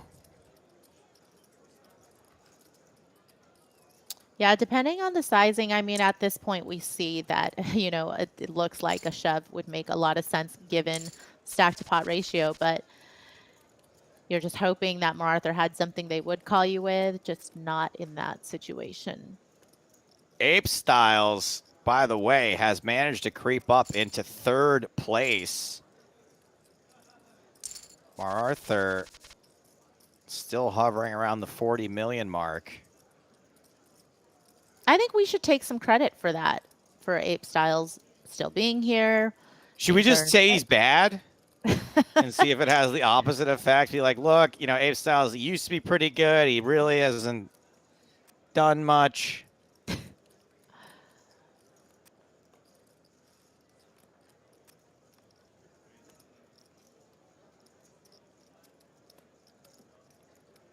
the Ventura. All in.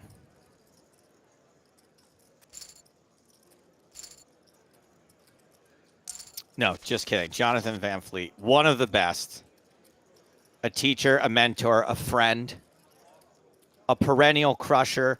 One of the few people who has stood the test of time even, right? I mean, he is an OG online poker player, and not all those folks made it. Oh, we got a shove from Makita into ace-10. Yerwin's been reticent to call it off in these situations, but I think this is a slam dunk call. Yeah, you know that they're not going to be trapping when they just open shove with necessarily bigger aces or really big pairs. Most likely they would find some limps or mix in some small raises. I think ace-10, of course, facing this type of action from the small blind looks pretty good, but you can't really blame them if they don't want to be in a situation to call it off. You'd much rather be the shover. And Yerwin makes the call out in 7th. 3 high flop. 3 on the turn. Jack on the river, because that's how these guys do it. Good fold. Honestly, I like the fold. You're only a 65% favorite there.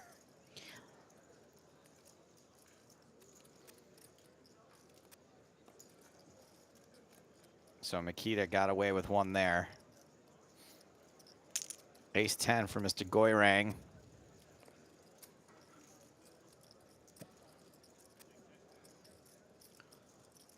And we haven't seen Ventura defend in those mediocre king spots. Folds that one.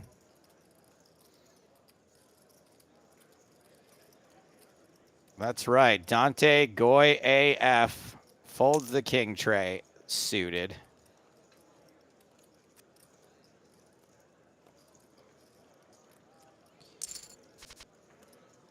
And we've got 7-5 versus ace-6 top pair for Arthur. Jonathan gonna need runner.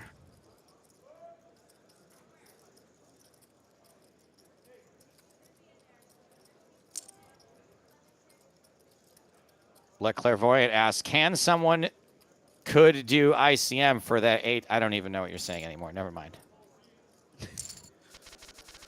Do you sometimes start reading the question without reading the entire? Yeah, no, I got to get all the way through it first. I make that mistake a lot. You're like, this looks like the start of a good question. I'm just going to go ahead and read it on air. And then all of a sudden, halfway through, you're like, Yeah, it turns out it's just words.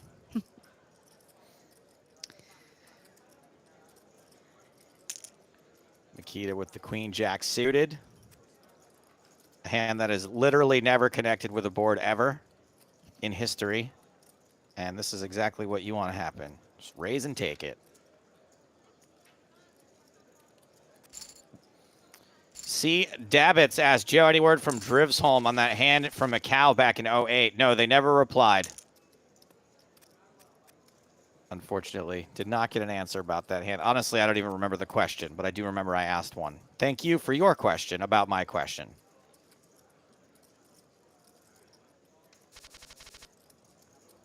Oh boy, here we go. Ape Styles in a great spot here. yeah. And for Goya, it's just such a good hand against the cutoff open. When you're on the button, you've got just north of 20 big blinds.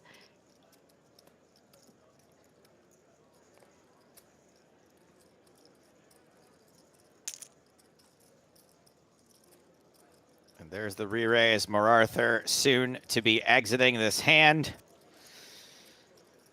Ape Styles gonna give it a couple of ticks, I would guess, before shipping the rest. There it is. Cannot fold ace queen suited. Oh my God, 2 queens and 2 clubs. Oh my goodness. Flush on the turn, drawing dead, Jonathan Van Fleet Oh my on gosh. that turn. And Why? once again, Ape Styles just completely done dirty in a huge spot. Focus on the positive here. Oh, no, hold on. We got to wait. Abe Styles all in and up against King, Queen suited and pocket fives. Arthur, very unlikely to be folding if it is folded to him. Stapes, it's because you talked up Ape Styles for like that. What 2 am I minutes. supposed to do? Not talk about how incredible he is and what sweet smelling This breath he one's has on and how he's you. kind to animals and parents and teachers like him as well. This one's on you, Stapes, is all I have to say. Like, you're going to have to write him a message after this and take full responsibility. Well, no, he can double up here. Mm-hmm. Oh, and another flush. And in two fairly heartbreaking hands, Kings versus Ace Queen doing most of the damage. We do lose Jonathan Van Fleet, Ape Styles out in seventh for $56,024. Hate to see it. I wonder if Ape Styles describes the way he behaves after he goes broke in a spot like that, just tearing apart his home office, swinging from tree to tree, and sadness eating a metric ton of bananas.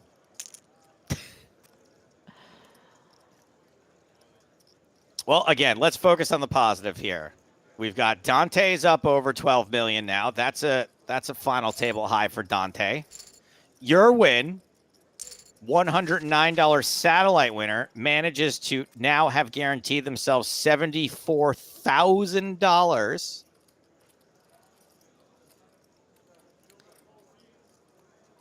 Yeah, the people's champ is still around, just making a heck of an ROI right now. Dean G writes in to say, wow, that was a bomb of a joke. Hey, hold on. Here's another bomb. You listen for this one. Ready?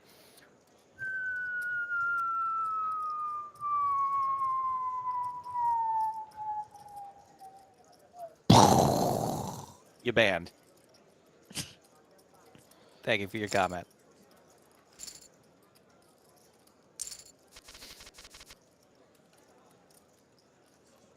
Arthur under the gun, 9-4 suited. Not going to play.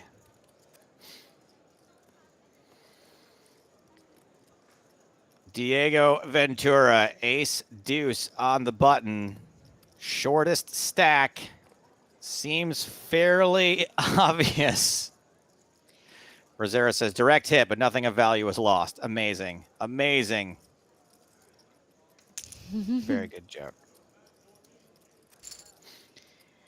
And Diego decides to take that spot instead of Ventura. Sorry, Dante does instead of Diego. Yeah, and chip distribution-wise, even though we're down to 6 players, it's not that much different than when we had 9 players in the sense of we've got a couple short stacks, couple middle stacks, and Martha still with a huge chip lead.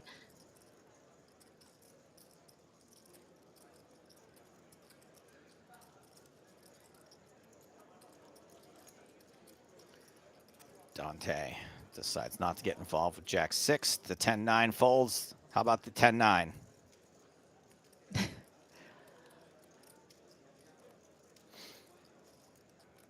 Blocker's also not real in this case when you look at all of the hands that were dealt.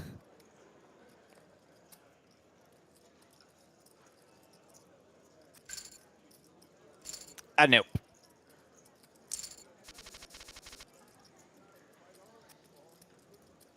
And it looks like Diego is in lockdown mode right now. Not really taking advantage of that short stack freedom. Maybe thinks that they've got an edge in outlasting your win. Really not a lot separating the two of them. And it's like what you said earlier as well, Stapes, is it doesn't even have to be the next shortest stack you're waiting out, because we saw what unfortunately happened to Ape Styles. Yeah. All right, Dante with A7. Deuces for Mararthur. Both miss. Deuces out in front, still not loosing. Yeah, and the problem when you are one of these middle stacks and you have one of these hands that you don't necessarily want to fold pre-flop is if you don't connect with the flop, you know that you have to be somewhat aggressive with them at times, but you also know you have the chip leader in position behind you who might be much more willing to try to take it away from you. Luckily, in that situation, Arthur did fold, but it does make it tricky to play post-flop as a middle stack.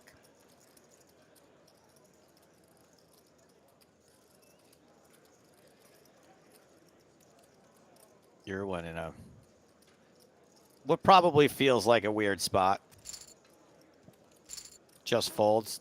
Seems fine.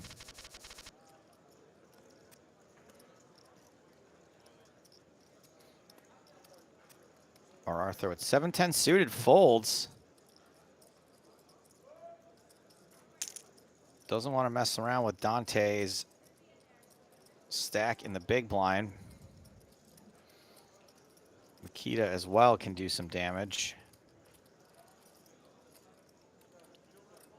I guess there's something to that, right? Like knowing if you fold there, there's like a pretty good chance that Makita is going to raise the pot being folded to in late position. And maybe the two 13 million chip stacks can do some damage to each other. King Queen suited for your win. There it is. All right. Okay. They know where the all-in button is. And just taking that spot away from Ventura with fours on the button, obviously, if it was folded to them, I would imagine that that would have been a shove with the fours, but you don't want to be calling it off, of course. Big Earn F9 says, what's the over-under on how long this will take? Well, see, what you would do is you would guess like a fairly arbitrary time. That seems like it might be in the middle of how long it would take, and then you would guess the over or the under of that. That is the over-under on how long this would take. Thank you for your question. Pocket eights for Makita. Raise and take it.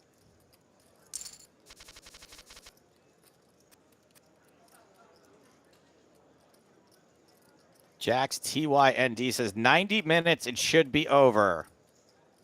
I agree. It should be over 90 minutes. Not in 90 minutes. Over 90 minutes.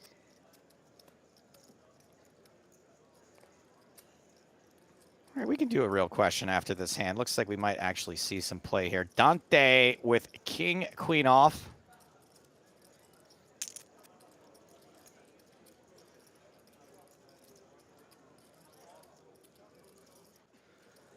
Ace-8 for Makita in the small blind of the suited variety. Shovels. Just calls. Yerwin gets out of the way with Queen 10. 8 high flop, top pair, top kicker for Makita.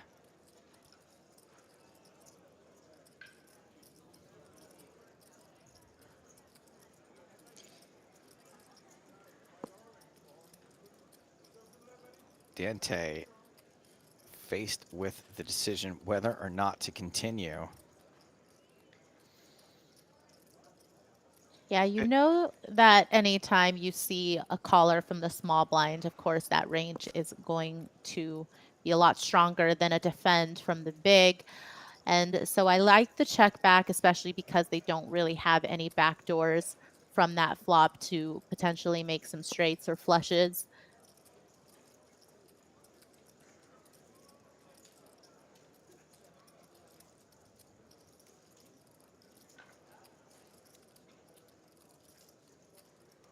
And Fish with even more reason to stick around now. Very few outs for Dante.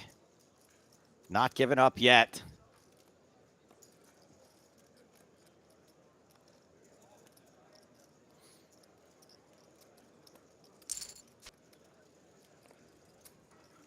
And the 7 on the river does not improve either player's hand. Not exactly a scare card for Fish either. Yeah, and I think with this run out, I think Dante is just going to be checking back on the river, considering they got a call on the turn there. I just don't feel like there's a lot of hands. I mean, you're hoping that if Fish has a busted flush draw, then your king high, your really good king high is going to take it. But does try to bluff Makita off of what looks to be the type of hands that Makita actually does have, which is, you know, a second pair type hand, potentially sixes, fives, fours.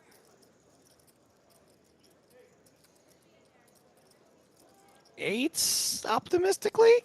Eights? I think it is optimistic. Certainly, of course, you know, Dante does have a lot of decent jacks here that they could have turned top pair with, but I'm not sure. I think for about half pot here, I don't see Makita folding very often. Snap! Mikita Bajakowski makes the call and is now sitting on a stack of nearly 20 million in chips. Dante drops below 10 million again.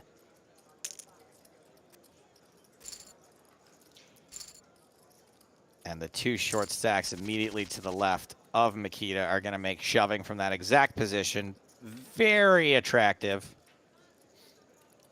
Ace King asks, Maria, random question. How do you keep focused in a tournament when you get I was going to ask decent rainbow AC Deucey card for 3 straight hours starting at midnight? Well, I would say that if you're playing at midnight, that's probably a pretty good sign unless the tournament started at 11:59 p.m. But I always look at it as if you've been playing a tournament for a while and you end up going card dead, I just think about all the time that I've invested in that tournament so far and how patient I have been up until that moment. And I just realized that this would be a pretty big mistake to lose patience and lose sight of the time and energy and effort that I've already spent trying to play well, trying to be disciplined. And that usually keeps me from making a big mistake. That's a really good way of looking at it. You know, it's just like, do you really want to have wasted? You're at a casino at midnight, or you're sitting at your computer at midnight. Do you really want to have wasted all of that time because you get impatient? Turns out the answer is yes for me, but for other people, they do it. They get it done.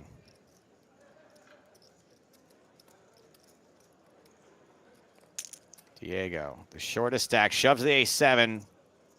Deuces look like they have the best chance of being the caller, and they are out of here. Yeah, down to not a lot of fold equity, but not really up against many hands that can call even, you know, 6-5 offsuit. Sure, as the chip leader, it's not going to cost you a lot, but you just don't even want to put in that 4 or 5 big blinds with a hand like that. And Diego now with Queen 10.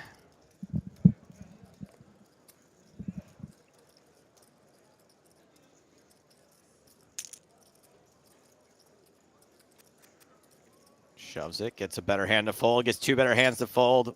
Does not get the worst hand to call. Fair enough. We'll take it. Under the gun now with King 5. Ace 8 of diamonds gets folded by Dante. Yeah, very quick fold.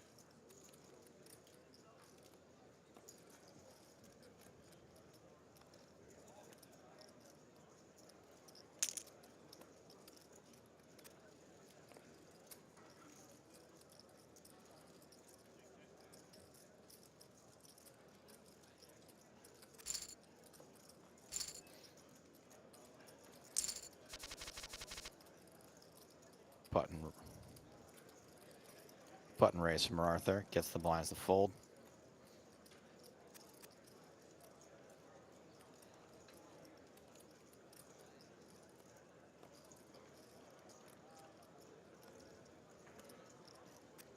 Why did he fold A7 suited so fast? That's a good question. I mean, I think we saw Dante earlier off of, I believe, a 35 or 40 big blind effective stack raise a similar type hand, you know, an ace-x suited type hand. I think that given how short some of the short stacks are, I think it's just one of those scenarios where you find an open spot, but you do have the 2 biggest stacks behind you left to act still in that hand, and it will be very hard to play post if you're not able to connect with the flop, and you also run the risk of being 3-bet pre as well and not even being able to see the flop. So I think they just wanted a tighter hand selection when the big stacks are yet to act behind. It would have probably been a much easier open if Martha had already folded and fish as well. Actions folded around to Dante and Mr. Goyrang. Either player with a real hand. Dante's significantly better, though. Shoves, and that is going to get through.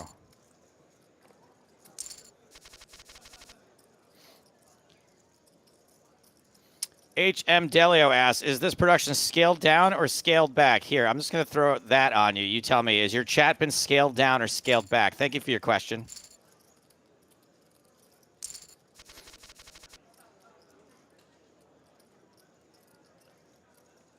Irwin under the gun, Jack 9. Good fold, as it turns out. Mr. Goyrang folds 8-7, ace-king versus 6, deuce.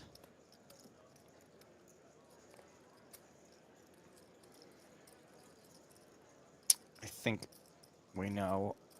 Well, let's see what happens, huh? No, okay, this is going to be over. Curly Master says, it turns out I've subbed to this channel for 11 months, and it's pretty much all due to the high-quality commentary and the hold cards up action you guys provide. Thank you so much, Maria and Joe, the entire crew.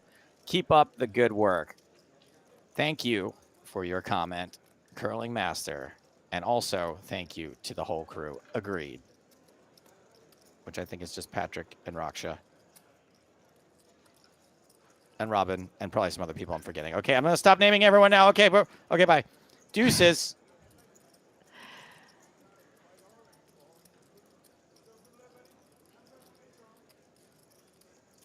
Sorry, when I said deuces, I thought we were going to break. I didn't realize that someone had deuces. I was just like, you know, sorry about that.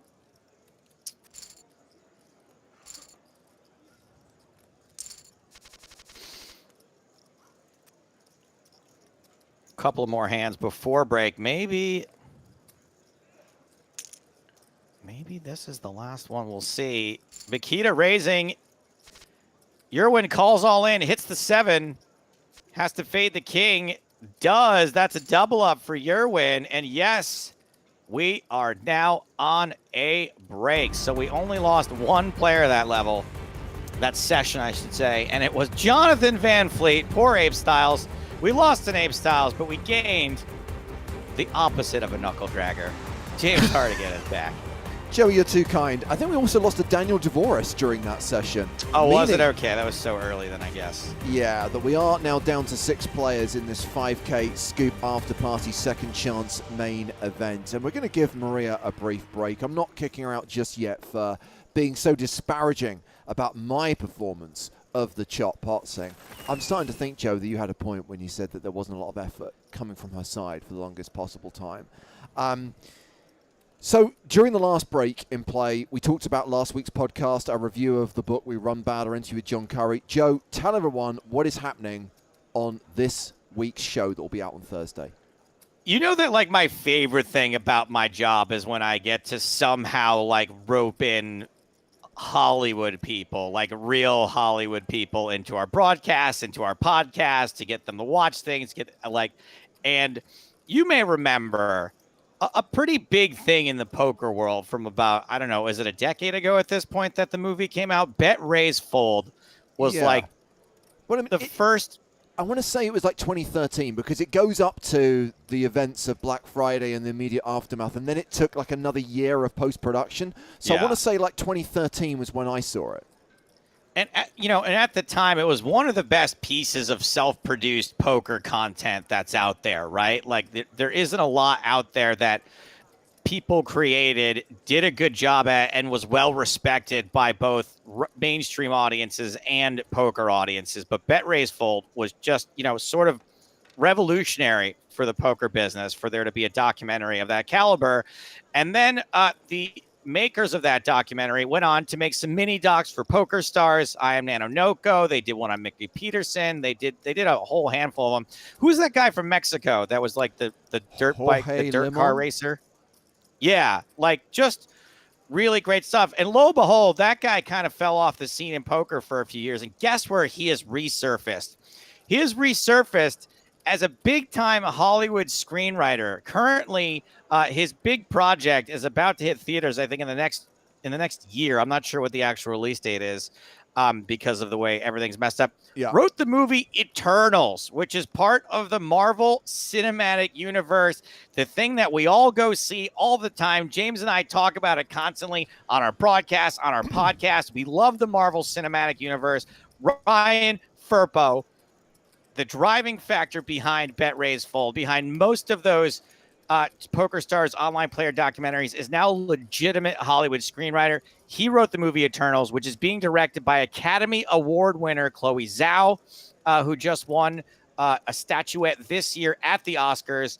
And Ryan is on our show, on our podcast, a long-form interview with Ryan, and that will be released on Thursday. Yeah, so the audio podcast, the full show, will come out on Thursday. And then I think the interview with Ryan, if you prefer to watch it rather than just listen to it, I think we will release it in 2 parts for the PokerStars YouTube channel. Cool. But it's really good to talk to someone who obviously knows the poker industry, knows a lot of poker players.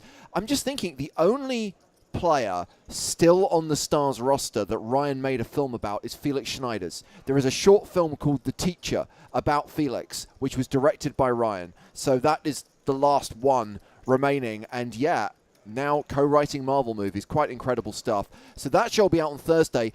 Should say there'll be a retro stream on Thursday, but there will be no Joe. Joe taking a break this week. So I'm roping in Easy with Aces, Finton Hand, providing the internet and power lines in more to hold. Finton will be with us to review some more Yoldi action from the Latin American poker scene. It's been very enjoyable so far. I tell you what, we'll do a bit of a retro recap, a bit of a retro look back at the next break. Just quickly to reflect on the action we're watching tonight, Joe. I know you're about to take a hiatus from the booth. Considering how strong a chip lead Maratha has, it doesn't seem to be, I guess, dominating, bullying. It's not playing as quickly as maybe it could be, is what I'm saying.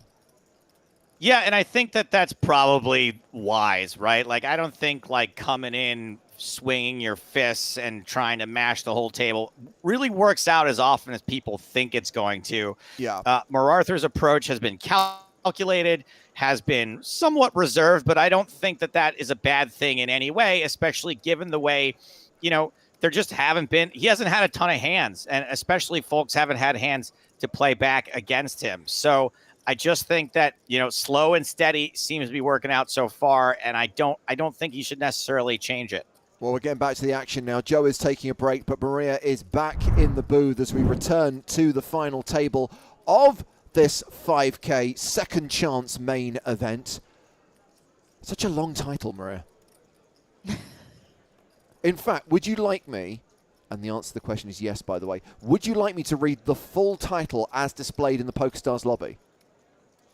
Absolutely.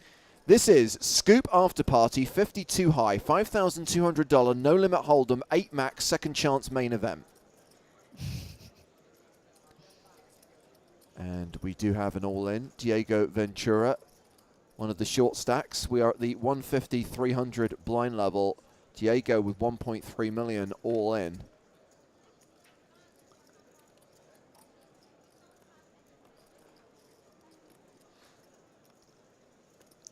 And to add on to kind of what Stapes was just mentioning about why it is that it hasn't been going as quickly, I feel like it's because everybody else at the final is pretty ICM aware, you know, and they're not putting themselves in spots where, even though they know MacArthur's going to be opening really wide and very frequently, they are not going to unnecessarily play back at him because they understand that at this point, laddering is so important, and being able to secure those pay jumps is what they do this for. It's when you make a final table, the real dollars are finally on the line, where it is very significant money that you're playing for, that you can't just randomly decide, okay, well, I'm just going to blast off now.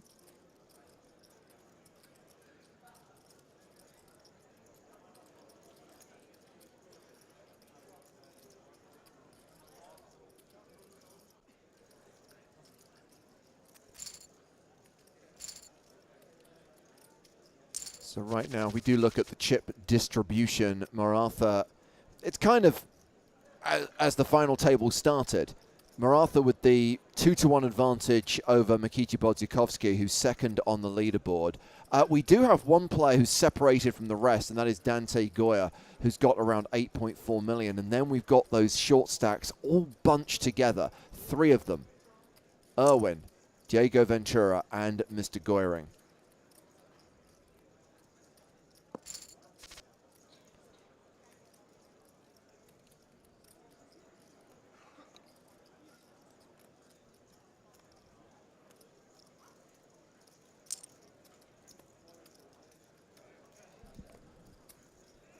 Yeah, not surprised to see Maratha just stab at this pot with basically the bottom of their range.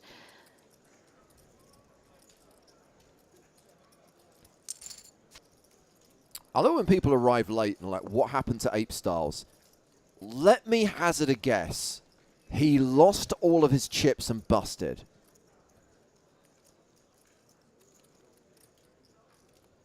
Yeah, basically states happened to Ape Styles. I mean, he was involved in a couple of pretty ridiculous hands, granted, but do the hand histories really matter?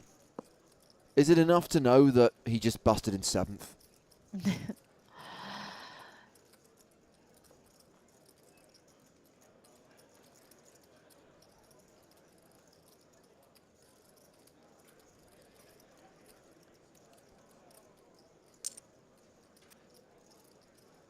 It's always a bugbear of mine when I would follow an event via live updates, like, you know, when they're live reporting. And there would be this, like, you know, this is taking nothing away from the work these guys do, right? Anyone who live reports on a poker tournament has my utmost respect. And bear in mind that you're trying to make something that can be quite mundane, and also things that happen again and again and again. You're trying to give them a fresh perspective every time. You're trying to make it exciting. But it's just like sometimes, like if it's ace-queen gets in against 9s, all I need to know is, for example, Phil Ivey got it in a flip. The pair held, he's out. But where it's like, you know, Ivey gets it in with ace-queen. The flop brought no help with the 5 of hearts, 6 of diamonds, 7 of spades. Ivey's still searching for that elusive ace of queen. It's like, no. It's just like, this happened hours ago. Just give me the facts. Just the facts, ma'am. Just the facts. Yeah, it is hard to make very standard spots sound exciting, so might as well just keep it simple.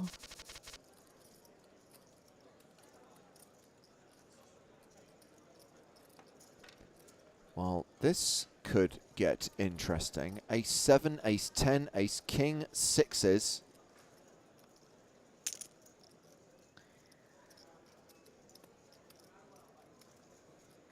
Yeah, Maratha pretty happy to come along in this spot, and that will definitely shut down the 6s.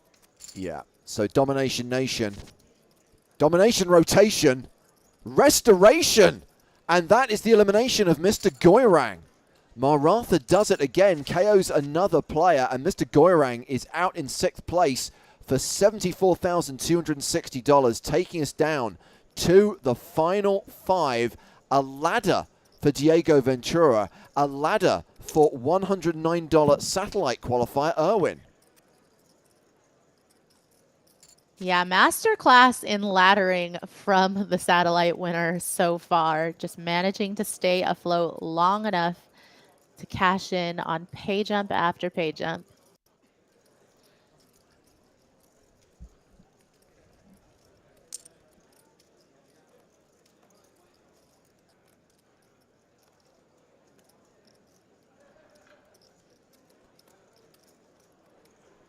So Bodzikovsky with the best hand, ace high, wheel draw, backdoor, heart draw, and oh, Maratha getting cheeky again. I have enjoyed the dynamic between these two players, Maria, and I've enjoyed many of the hands they've played against each other.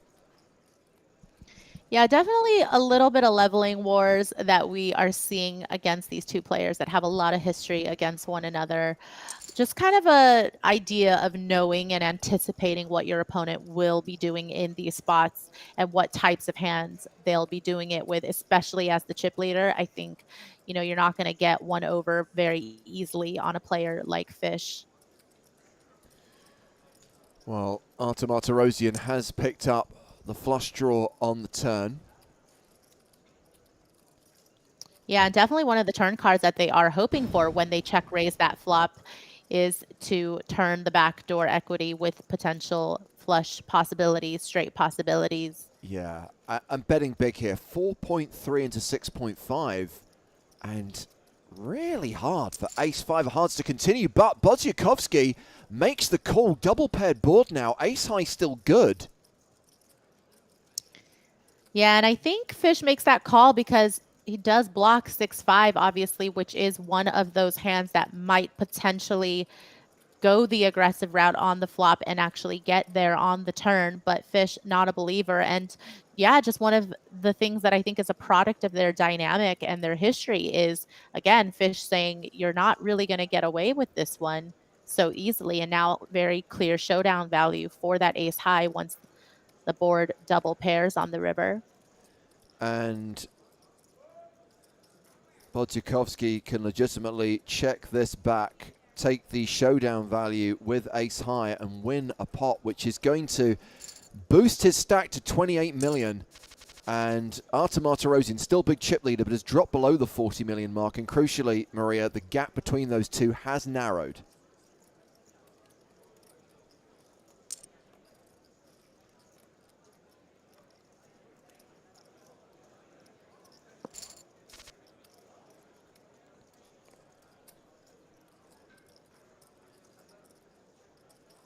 I mean, you just get the sense, looking at it from Erwin's perspective, looking at it from Ventura's perspective, it's kind of like, just sit back, let these two continue going. Sooner or later, someone's going to do something ridiculous and unnecessary, and it could result in one of these guys going broke or getting stacked.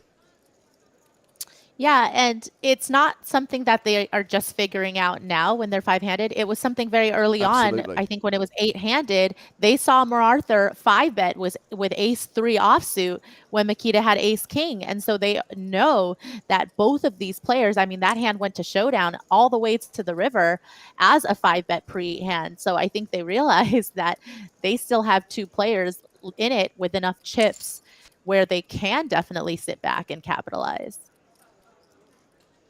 Well, king high is the best hand here. And it goes check, check. So this one goes to Maratha, but it was Mikiti Bodziakowski who won the big one. And Fish 2013 still hovering around the 27.5 million mark. Blinds up in just over 10 minutes time. Erwin, our qualifier, is officially the shortest stack at this five-handed final table. Fewer than 10 big blinds. And has ace-8 suited here. Gets shoved on, calls it off. Gut shot. Straight, but a better straight for Erwin on the river. Whew. The dream is still alive for the Sadi qualifier. So now that means Diego Ventura is the shortest stack with 10 big blinds. So what do we know about Erwin, apart from the fact that they are playing from the Netherlands and satellited in for 109 bucks? 5 biggest results, all from Scoop 2021. Buy-ins ranging from $109 to $1,000. And biggest online result was in the $109 Sunday warm-up during this Scoop series. A third place finish for $38,370. So clearly a player with some pedigree and certainly holding their own at a pretty stacked final table. Yeah, it seems like they are riding a bit of a wave here from the Scoop series, and it's continuing on in the after party.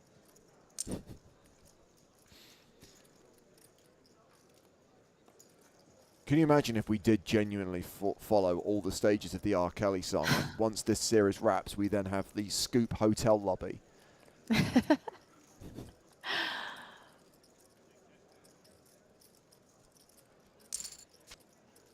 I feel like the time of the tournaments have to kind of start with when after the after party hotel lobby time. I see what you're saying, but as someone who has to stream them, I'm going to veto that. I don't want to start streaming at 3 or 4 in the morning.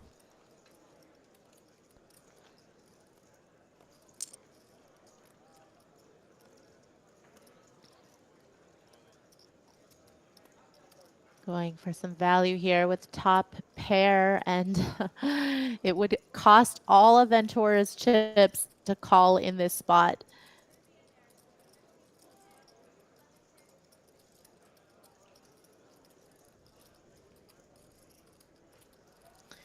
Not an easy decision, of course.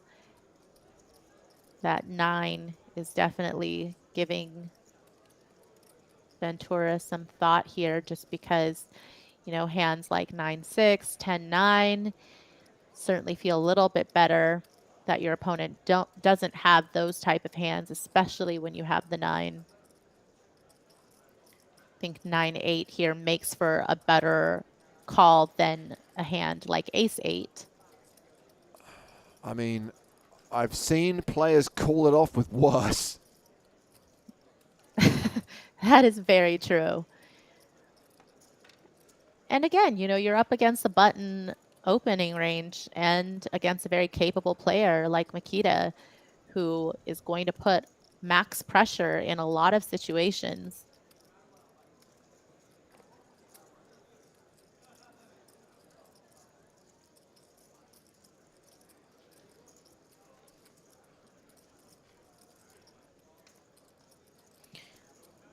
I think that this is a worthy time bank situation. I do not consider this to be an easy decision, especially with how active, aggressive, and bluff-prone Makita Bodzikowski is. And you are the shortest stack at the table, right? So you got nothing to lose. But does make the right decision, folds. So Diego Ventura leaves himself 5 big blinds. And Artem Martirosyan back in action. A double scoop winner, Maratha. Won 2 titles last year, 3 days apart. Won a 10K high roller and the 5K midweek freeze. And in March of this year, won the EPT Sochi main event.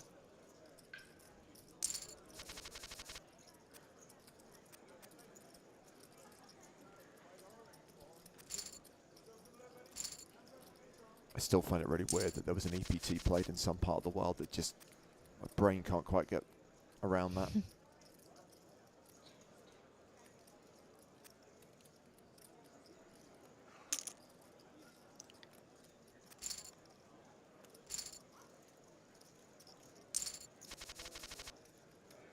Okay, good spot for Diego Ventura. Kings under the gun, and assuming, Maria, Diego shoves here, I imagine King-Queen suited is calling. Yeah, I mean, when it's only 4 big blinds, you got 1 big blind in there, lots of dead money from the antes, of course, as well. Here we go. Oh, Broadway! Oh. The straight for Irwin on the turn, and Diego Ventura loses. Kings cracked by King-Queen? Come on! Whew. Yeah, I think the only solace in that situation is when you're out of fold equity, you've got about a 4 big blind effective stack, you're probably just happy to have woken up with such a huge hand like Kings, and you know that you're going to get called by all sorts of hands because of your lack of fold equity. So Diego Ventura out in 5th place, just shy of 100K, $98,432. Everyone now guaranteed a 6-figure score, including Irwin, who's in for 109 bucks. 4th place paying just over 130 grand. Remember, there's more than 300K up top.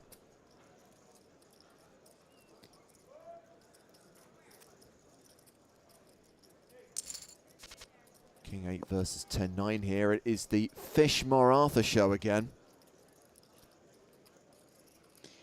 Yeah, anything bound to happen when it's a pot being played with these two players.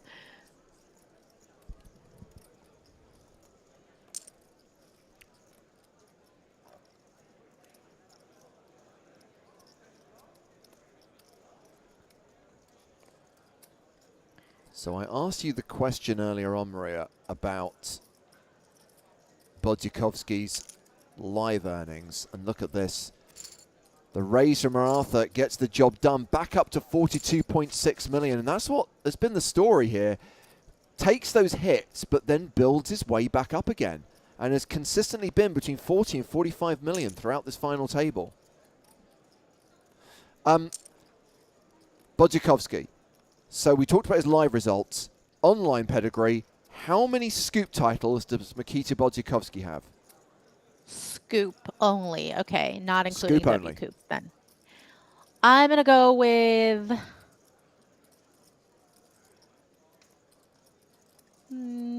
4. It was a trick question. Mikita Bodzikovski has never won a scoop. Wow. Has a second, has 2 seconds in fact. One in 2017 and one in the 25k Super High Roller that we covered during this year's series. But nope, has not won a Spring Championship of Online Poker title. And should he win this, of course, it still doesn't count. This is the after party. You don't get a trophy for this. What about WCOOPs then for Mikita? WCOOP has a 3rd in a WCOOP Super High Roller.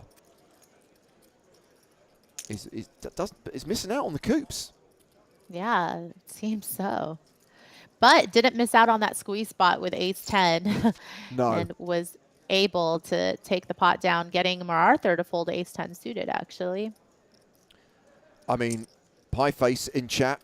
You're absolutely right, Mason. You and Andy Wilson, Bowie Effect, you are both better poker players than Mikita Bodzikovski, based purely on the fact that you've won scoops and he hasn't.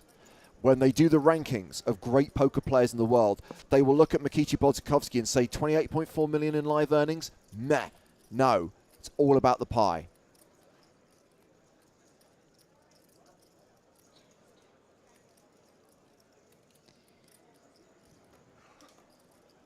Threes don't look great on this board, do they?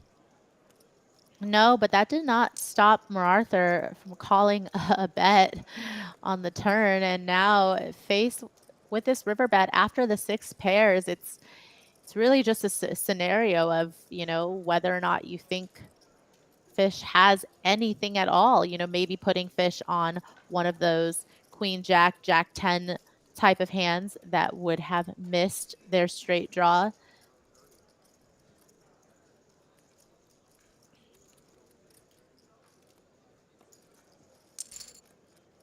Wow, heroes with the 3s. Oof. Okay. I mean, this dynamic is awesome. And look, been around the block enough times. I've watched enough No Limit Hold'em final tables to know that it's not a done deal yet, but just kind of feels inevitable that we're heading for a Maratha versus Fish 2013 heads-up battle, right? And that feels like most of this final table has been a heads-up battle between those two players. Yeah, I mean, I feel like at this point, they've already been playing heads up.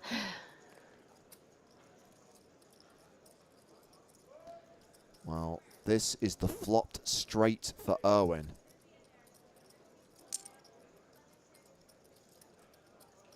Yeah, probably really happy to see this bet from Dante. Just going to try to milk it for all it's worth here.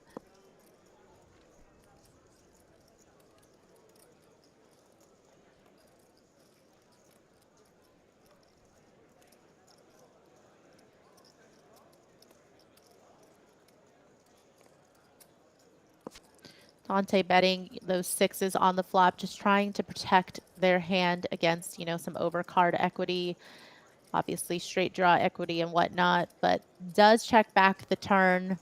So I think this is the point where Erwin's going to have to bet their own hand.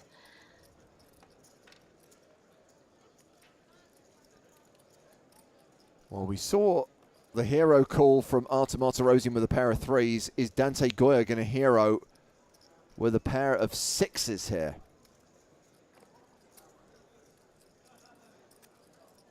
No. Jack's Tind, I'm going to give you the benefit of the doubt and assume this is a bit. And moving on, we are now playing blinds of 175,000, 350,000. And we don't have any super short stacks anymore.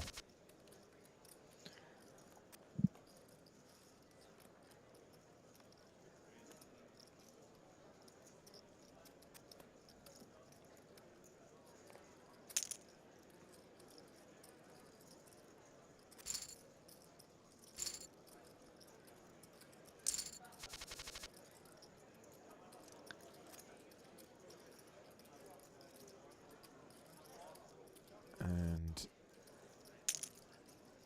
button raise from the chip leader, called by Erwin.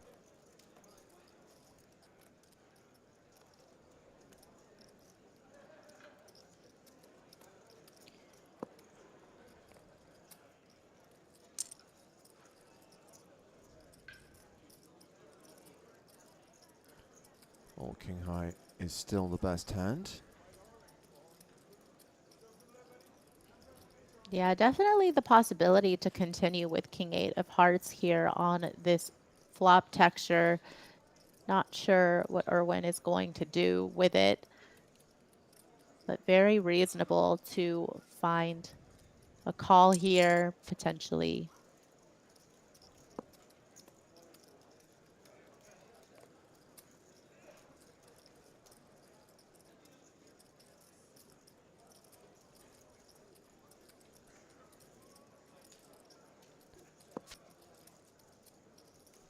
Well, King High still ahead. The question is whether Martirosyan allows this hand to get to showdown, or if Jack 9 decides to bluff this river.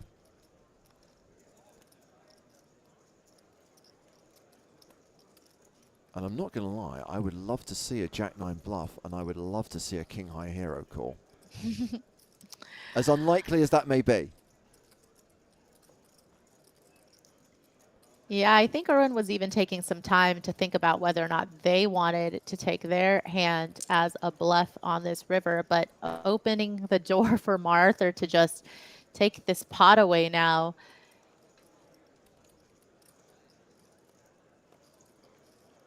And with this bet size and the way that this hand has been played, I mean, it is somewhat credible to think that Martha could have some hands that they would be value betting here, that they would check back the turn. Obviously, even if you had an ace-x type hand, it's not an automatic bet on the turn, especially when you had your opponent call your flop bet. Certainly, trip sixes could have been a hand that is in Erwin's range. So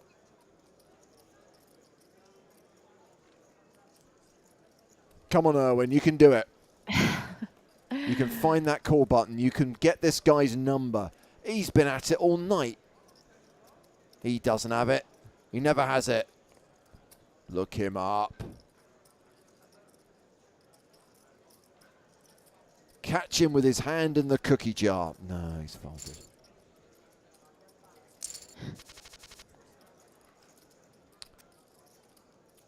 I mean, obviously I don't blame him for the fold, and yet again we have a situation where Maratha, having lost a big pot, is now clawing back up again, over 40 million.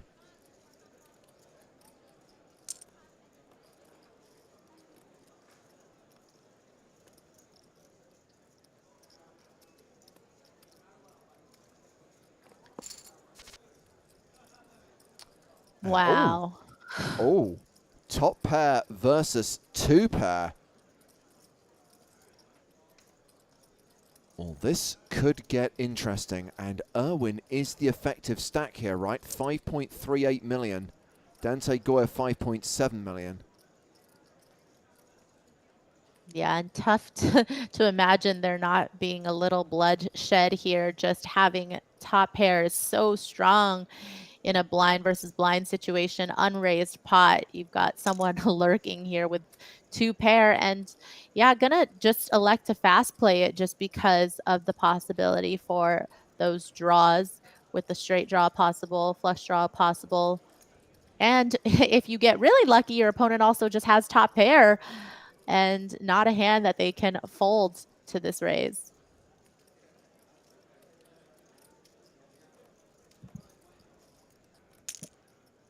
Here we go. All in and a call. And running jacks result in the counterfeit. My goodness. Running jacks, a better 2-pair for Erwin, who doubles up to 11.6 million. Dante Goya left with 1 big blind. Not even that. Yikes. Oh. Dante Goya all in.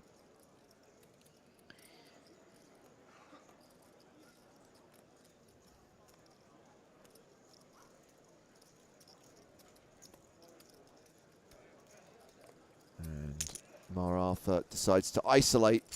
Erwin folds. King Jack versus Queen 10. Queen high flop. Jack on the turn. Brick River. Dante Goya is going to double up through Maratha and now has a whole 1 million chips. Yeah, really tough beat for Dante and such an uphill battle, and has another situation here to be all in. Pairs their 3 and didn't need to hit a pair. Ace high would have been good. Now up to 2.5 million. Pay this man his money.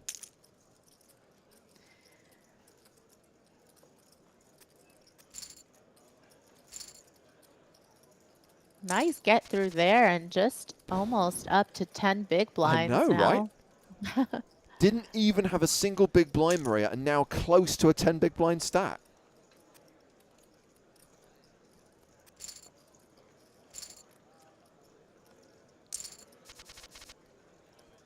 Oh, hello, aces.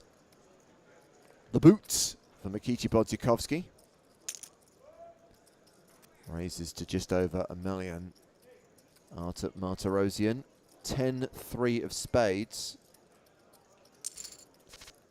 Yeah, Mikita going Calls. for a bigger raise size pre-flop and still gets the defend from the suited hand. Flops the nuts. Yes. A little too much board coverage when you have aces and an ace comes on the flop. So I do like the check back here.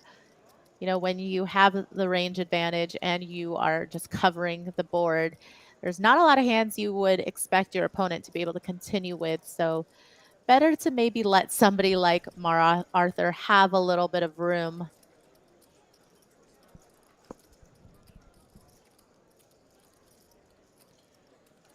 Well, Bodziakowski slow playing this so far. Now bet 785,000 on the turn. Maratha with a straight draw. Trying to find the optimism in staring at 10-3. Yeah, facing about a third pot here. Does Maratha have some more tricks up their sleeve? About to say, you know the check raise is coming, right? It's Maratha's favorite play. And this is a huge check raise. Yeah, maybe that check back from fish on the flop just really induced Maratha to take the aggressive route here with that 10 in their hand. Well, does not hit any of his outs on the river, and Maratha is left with 10 high. Yeah, obviously repping 10-9, king 10s that they would have hit their straight on the turn, and very likely to follow this up with a pretty substantial bet here on the river. So the check raise was 4.5, 9.6 into 11.4. Yes, there's a potential straight out there, but Bodziakowski surely can't fold top set.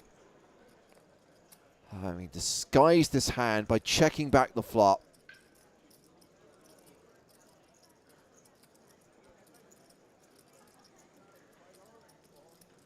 This is going to change everything.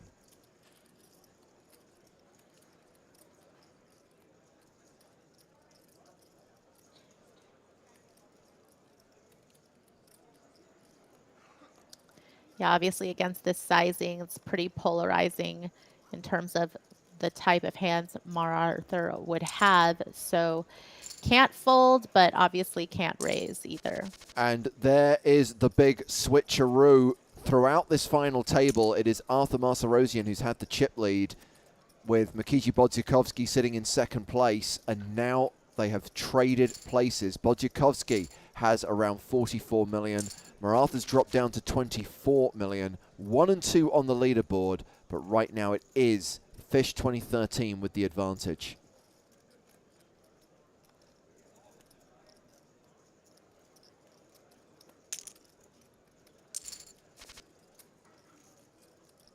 Six is still good on a 10-8 deuce flop.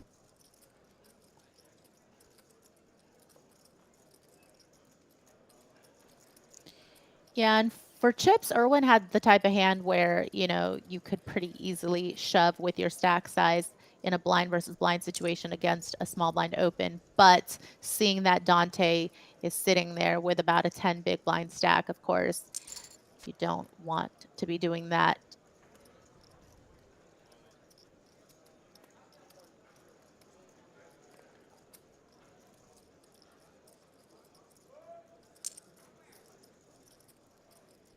Bodzikowski keeps up the pressure.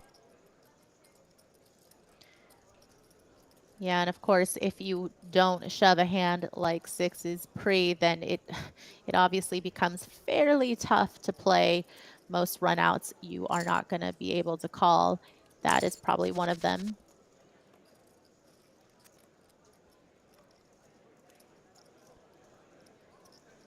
Well, we've got the short stack in the big blind here. Bodzikowski with king six of hearts on the button. Just jams, and Dante Goya calls it off with ace high.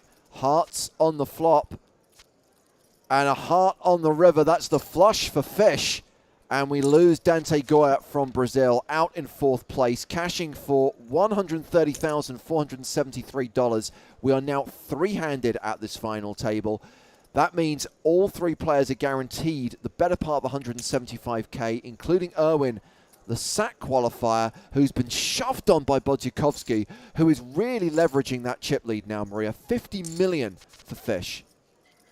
Yeah, now Arthur is going to be taking a little bit of a backseat compared to how they've been playing all final table, obviously checking in on Irwin's stack with just about 20 big blinds and knowing that that Fish is going to become more and more active.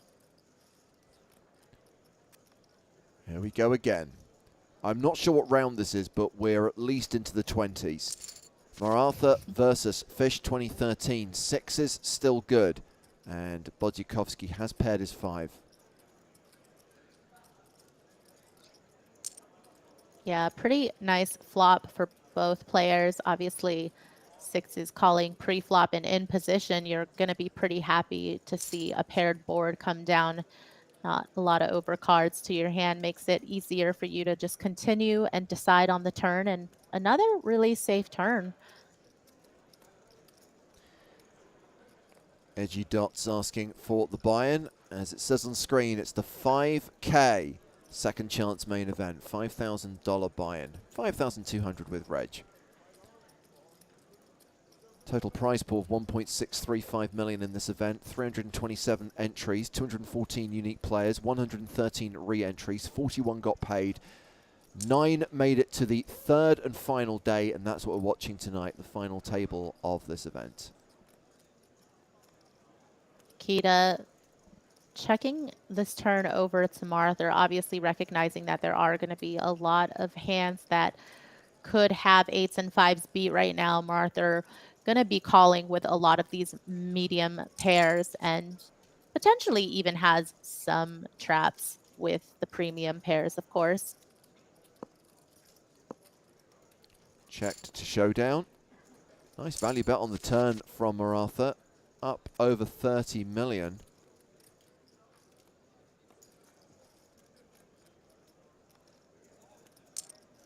Yeah, this was a 3-day event. I believe they came back yesterday with around 40 players. Played down to the final table, and yesterday played pretty quickly, as evidenced by the huge stack that Artem Artarosian had at the start of play today, and that's why there's a significant amount of play in it tonight. Especially now the levels have gone to 30 minutes.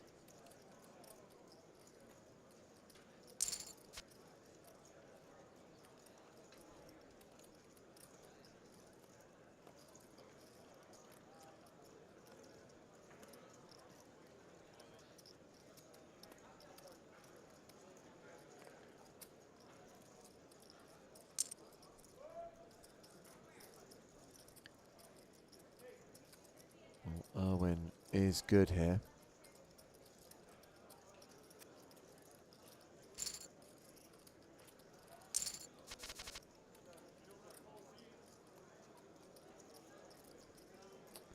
Ace-8 again.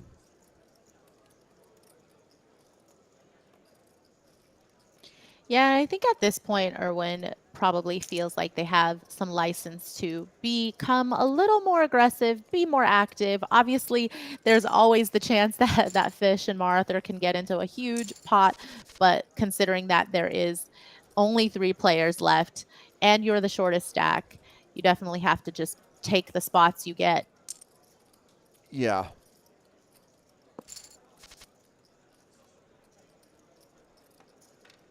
Again, I kind of feel that, you know, Erwin isn't being pushed around like many players who satellited in for $109 would be. And just to clarify, we are talking about a player who did very well during the main Scoop series and plays events up to a 1K buy-in. So, you know, they're not a complete novice. However, I kind of feel any situation where you're playing through the streets against either of these guys, you are an underdog. So you are almost waiting for those situations where you can almost get it in pre. And all the other hands, let those two go at it, because I don't know, I just feel there will be a situation where sooner or later one of them is going to blast off, and we could see a ridiculous situation where Erwin gets to heads up with maybe 15, 20 bigs. Yeah, I mean, certainly the skill aspect of the game comes into play the most when you play post-flop and when you're deep stacked. So I don't think that Erwin's necessarily trying to contend with the other two when it comes to that. Just took down that nice pot with that big overbet with the straight, though. And so far, it seems like Makita and Maratha have been giving Erwin the respect, or maybe just realizing based on table image and how they've played so far that they're not going to take those spots as bluffs. Yeah. I love the fact that so many people are surprised that two-pair doesn't lose more there, but that's how good Bodzikowski is.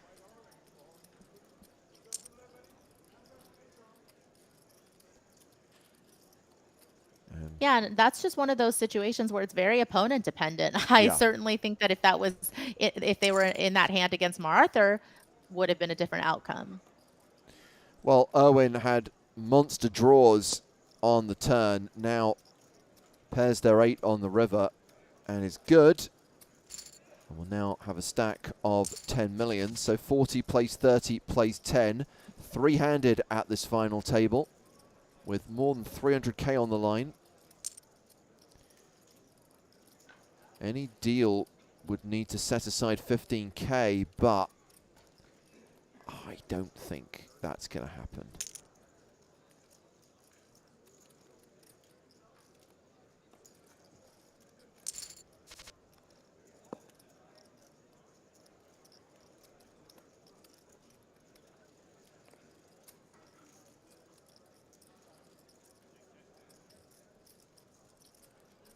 Well, second pair, top kicker.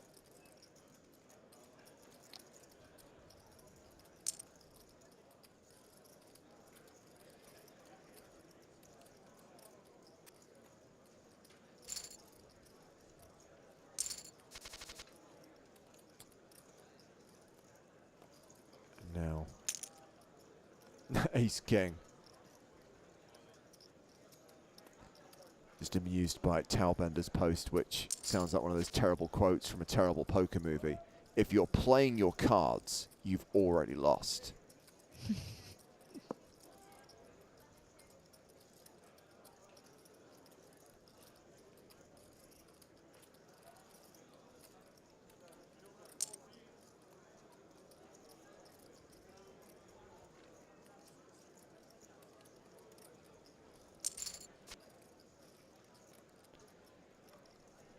Okay.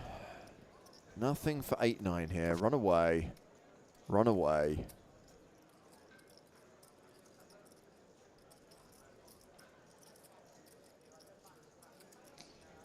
Yeah, with that check back on the turn, it does feel like there's a little bit of an opening for Irwin to maybe try to bluff in this spot, obviously getting to showdown with 9 high, but decides not to. I mean, certainly does have some trip jacks here, obviously some queen X's as well, but also just afraid that Martha's sitting there with a monster that they're potentially slow playing, just trying to trap you. That's always going to be a fear for people.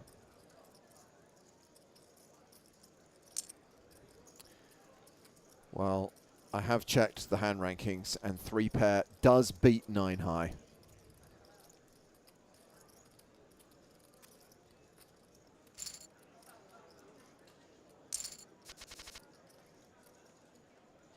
Another ace versus ace situation. Irwin, sit back. Let them go at it. You never know. It could be an ace-jack 3 flop. All the money goes in. Next thing you know, boom, you're guaranteed 229k. Instead, it's 955. But it could have been ace-jack 3.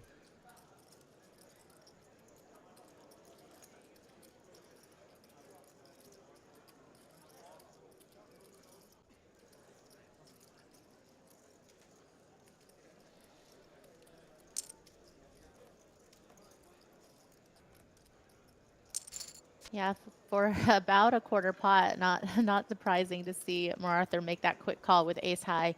Feels pretty good that they're going to have the best of it a lot of the times. Oh, Owen should have played the 8 deuce. Bad fold.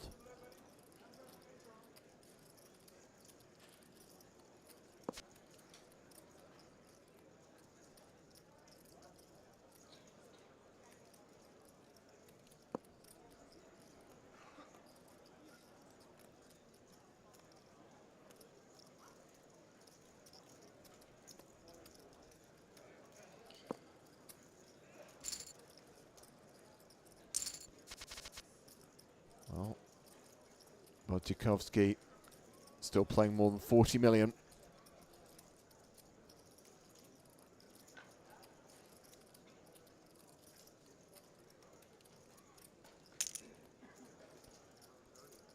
Irwin opening on the button with queen 9, flattered by Maratha with jack 10.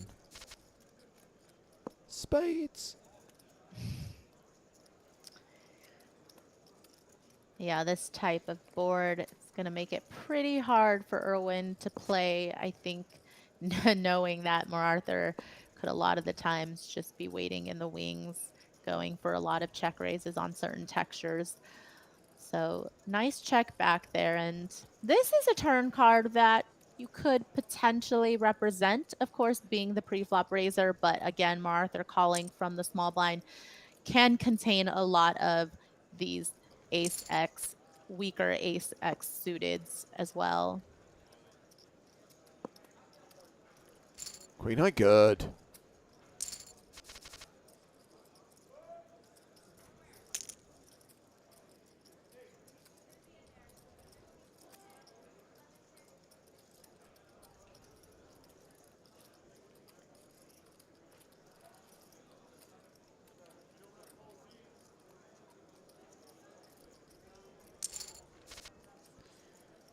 Well, it's jack 8 versus 10-7, and it's a pair of 10s on the flop for Irwin.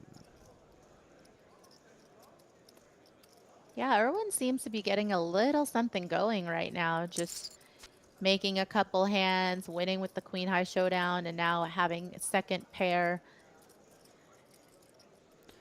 You go, Erwin.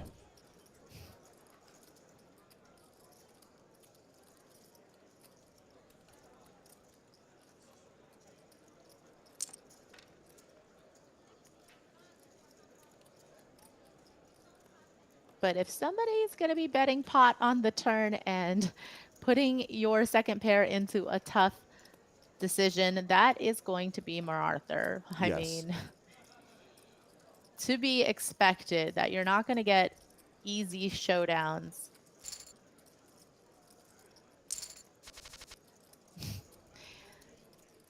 Does get the best hand to fold.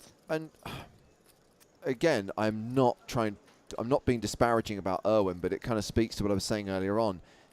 Most of the time, if you are playing through the streets against either Arthur Martirosyan or Mikici Bodziakowski, you are going to be in a horrible situation, even if you have the best hand.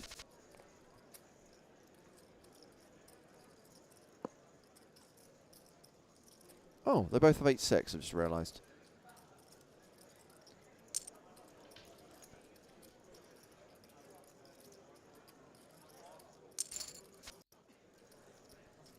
See, I'm intrigued to see if this is genuinely going to be a chop or if one of them's going to steal it. And if one of them's going to steal it or push the other off the chop, rather, my money would be on that player being Arthur. But no. Okay, I take it back.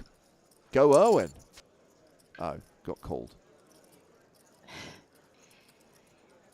Yeah, just trying to defensively bet their pair of eights. And now I think with this bet here on the river and this sizing, just full on turning it into a bluff. Go Erwin. I retract all of my earlier comments. Actually, I don't, but... Nice. Erwin got game. Yeah, it doesn't want to let Arthur and Fish have all the fun, you know.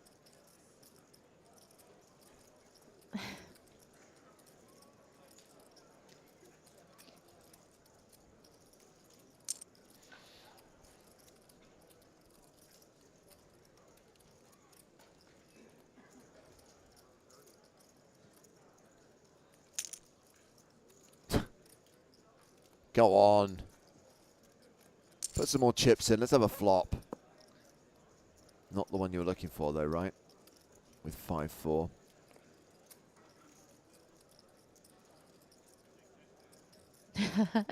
Ricky says, Maria saved from getting fired again today. Yeah, I mean, being fired twice in one day would be too much to handle.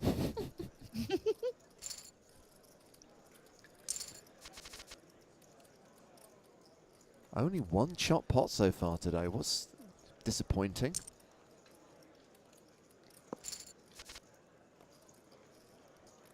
Club draw for Erwin. Fish still ahead for now with Jack high. It's almost a flip.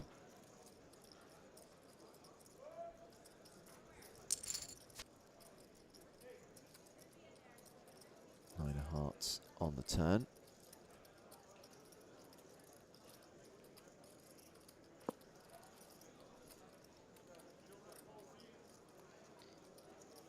Fish checking it over.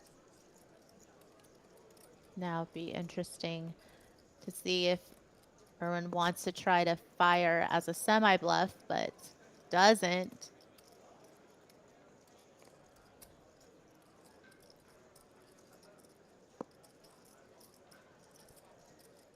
Last chance to bluff. Come on, you can't let Jack high win this. Yeah, and I think Yes. having some threes here is very credible because, you know, as played, to call the flop, check back the turn. Loving that river bluff. This player isn't lose. This is win. And it's nice when you do decide to bluff in a couple spots and have them work, just the confidence that that gives you, especially when it works against very elite players. Absolutely. Well, these elite players are about to play another oversized pot, no doubt. Queen 9 versus Jacks.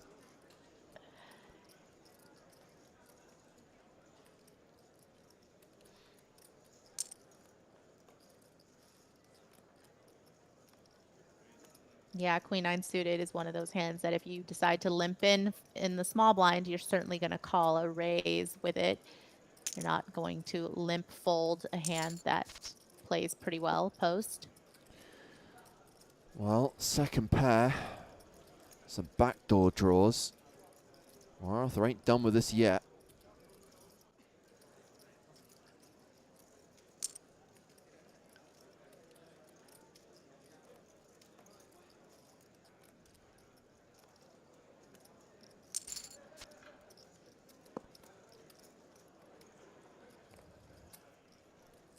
And Martha are going to proceed with caution, obviously, because this pot was raised pre by Makita, and of course there is a overcard to that pair of 9s on the board. But you're not you're not really going to be folding, I think, especially with this turn, given the history that you have with Makita, knowing that they're going to find opens with very bad hands pre as well.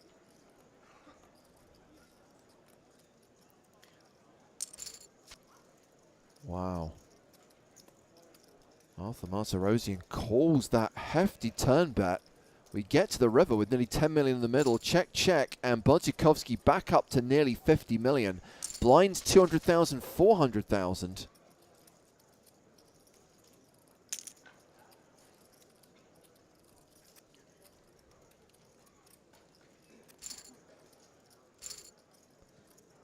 So Irwin, the shortest stack at this three-handed final table. 25 bigs.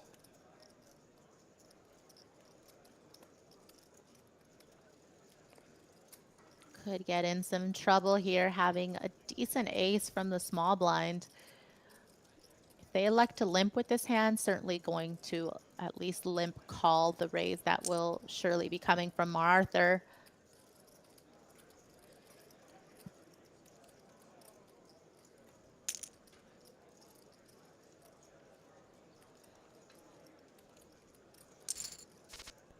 Just calls and doesn't connect in any major way with this board.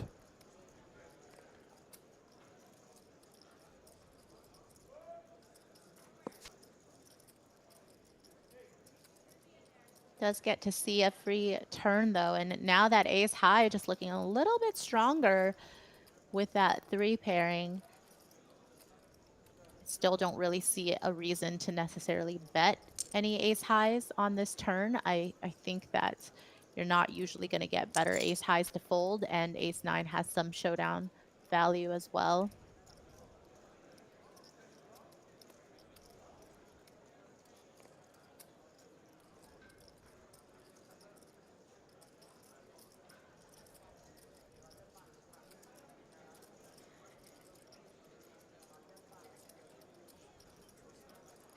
They had 2 bluffs get through, and now they just decide they want to show this one down.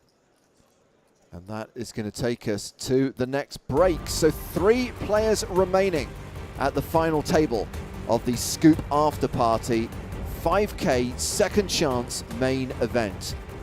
And there was a change in the chip lead during that last session. Makita Bodzikowski is now in command, 47.7 million. Start of day chip leader, Arthur Martirosian. Second in chips with 25.9 million. And then we have got Irwin 69, the qualifier, with 8 million.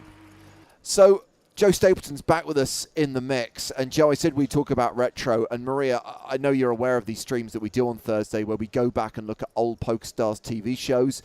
We put a fresh perspective on them. Joe and I at the moment are revisiting the LAPT, the Latin American Poker Tour. I think you said last week that you never actually got to play any of those events. And the TV shows I've never seen before, and they are incredibly enjoyable. I think what makes them so impressive, Joe, is the range of emotions, the way that players react to situations, and the gross over celebrations that when we see stuff like that in Europe, we kind of like look down our noses a little bit and say, oh, you know, kind of get it quietly. But somehow, in the context of this tour, in these countries, with these players, it kind of works. Yeah, I think what works best about it is that you can tell by the reactions of the people who aren't celebrating. They don't seem particularly annoyed by it, right? Like, obviously, everybody wants to win a pot. Nobody really wants to witness an opponent celebration, but no one's really taking it personally either. And I think it's just part of the fact that it's ingrained in the culture that it's okay to show emotion, both good and bad emotion. And it stays at like a surface level, right? Because a lot of times when the celebration's over, they're back at the table. Everyone's doing what they're supposed to do. Everyone's carrying on with the game. And I think it's also a testament to, it was a sign of the times, right?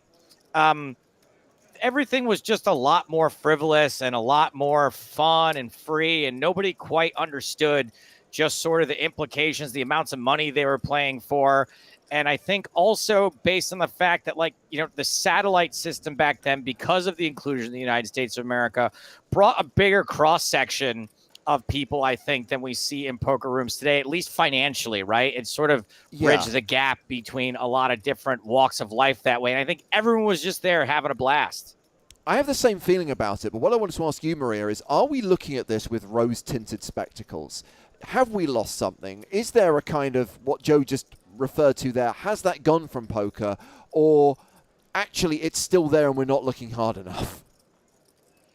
I mean, I feel like poker etiquette is not just a one-size-fits-all type thing. I think nowadays people might look down on people showing too much emotion and celebrating at the tables. But I am really sad to see that gone from most of the tournaments that I'm playing in nowadays. Is once you get to a certain level, it doesn't feel like people are enjoying it as much. It seems very robotic. You should have emotions. I mean, these people are playing for a lot of money, and I wish that it would be something that would be widely accepted and something that could come back, because I actually don't mind if somebody celebrates. I don't see it as them celebrating their win over me. I'm seeing it as them being excited that they're in such a life-changing situation, and they should be celebrating. Yeah, it just seems that there are so few events now that bring together those people. I mean, obviously I know it didn't run last year in its usual way, but the World Series of Poker main event is that kind of, for want of a better phrase, melting pot. I guess the PSPC, right, the PokerStars Players Championship, I know it sounds like I'm towing the company line, but that did bring together a wide array of people, and you had those characters again, you had those emotions. And that's what I like to see. I think that's what makes the game so engaging. And I think we need more stuff like that. But it's been a joy revisiting these events from 2008, 2009. More to come. As I said during the last break, Joe not going to be with us this week for Thursday's stream. Can't remember which event it is actually that we're going to be covering. But Finton Hand is going to have that privilege. So Retro will be on air at 3 p.m. UK time. That's 4 p.m. Central European time this coming Thursday. Joe's going to get a break later this week. Maria, you're going to get a break right now as we return to the final table of this Scoop After Party main event. Getting cards in the air any moment now. And Joe, you missed it. It seemed inevitable though, right? With all of the hands and all the big pots those two guys were playing against each other, you just knew sooner or later there was going to be that switch and Bodjakovsky would take the advantage away from Martirosyan. It's very rarely smooth sailing. And when you looked at the lineup here at this final table, there were a few potential candidates, Ape Styles and Makita being the two that I would say were likely to challenge Mar Arthur. Not at all surprised that it ended up being Makita, especially after the fact that we saw Ape Styles go out in typically heartbreaking fashion. And I'll say this, of all the tournaments we have covered since the era of streaming 5Ks online, Makita's been a part of a lot of them, but hasn't won very many of them. And to say that he's due to win one of these big events we're covering, I think is a bit of an understatement. Yeah, absolutely. And as we referenced during the last hour, you know, has a couple of second place finishes in actual Scoop events, but is yet to actually win one. That makes sense.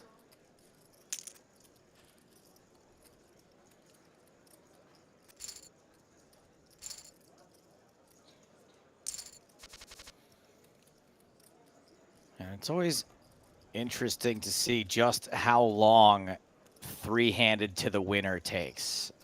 It's probably the most variation we have Yeah. in these tournaments, where sometimes it's over. You know, we don't quite have three-way all-ins very often, although I think it has happened in our last year or so of coverage. But sometimes from this point forward takes 3 hours. Sometimes it takes 45 minutes. Incredibly difficult to know which. Well, there is the possibility of some street flash action here. Yeah.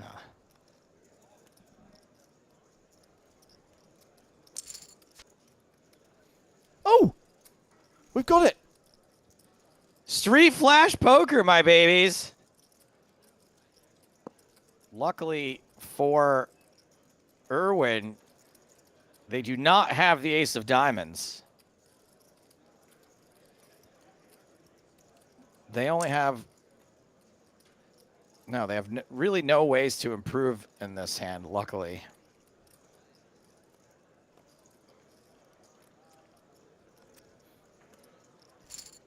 Martirosian. Hell yeah. Shows him. it. You have to show Oh, it. I love it when the big boys show. It's such a rare occasion. But what you have to do is you have to show it, and then you have to type Street Flash. Street Flash Poker.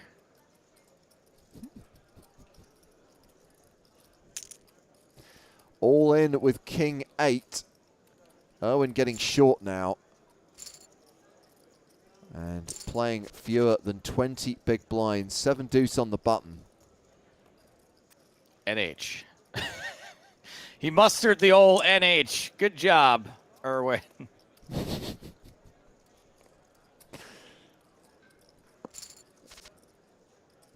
That is a reference back to 2002 when it was very common to type NH, meaning no nice hand to your opponent when they would show you a winner.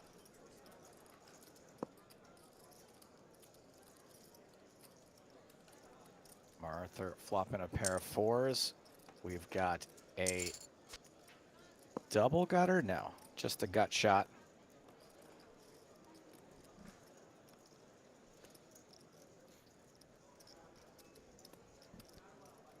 I think Maratha has basically come back from break, fired up. I'm ready to go to battle, get that chip lead back, close this out.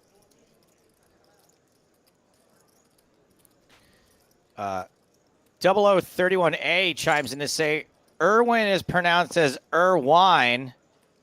Well, guess what? Now 0031A is now pronounced as your band. Thank you for your comment.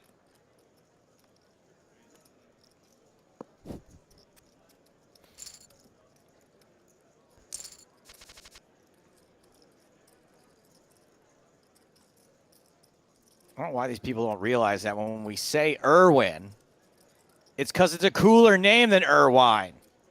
He's an Irwinner. You are winning, sir or madam.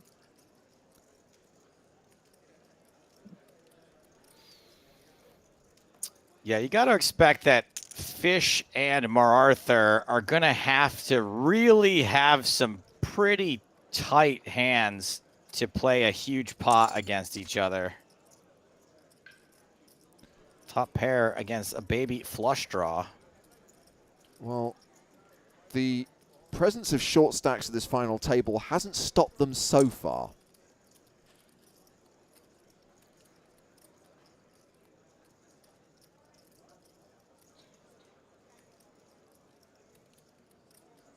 Does Irwine really think he has a chance for even second? I mean, anything is possible in poker. That's the best thing about it. Is it relatively unlikely that with this chip disparity that Irwine will make it out of third place?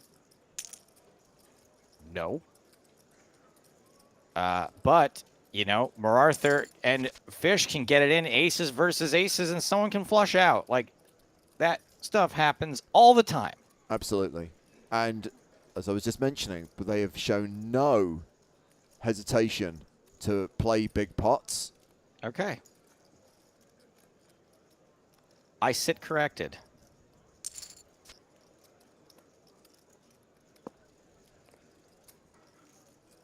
Well, the ace of spades is with Maratha. Like, what if the 3 of spades drops here? Probably tough to get all of it. Okay, there is the prospect of this pot being divided equally between these two players. No, don't ruin it. Ruined. Totally ruined.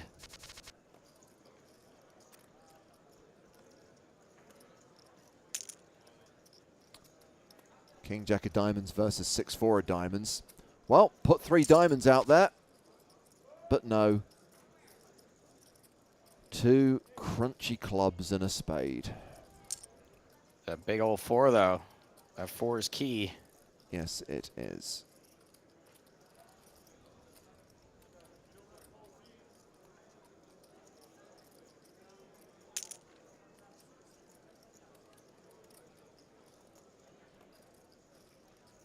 Makita's got the 4s, he's got the 3s, he's got aces, he's got club draws.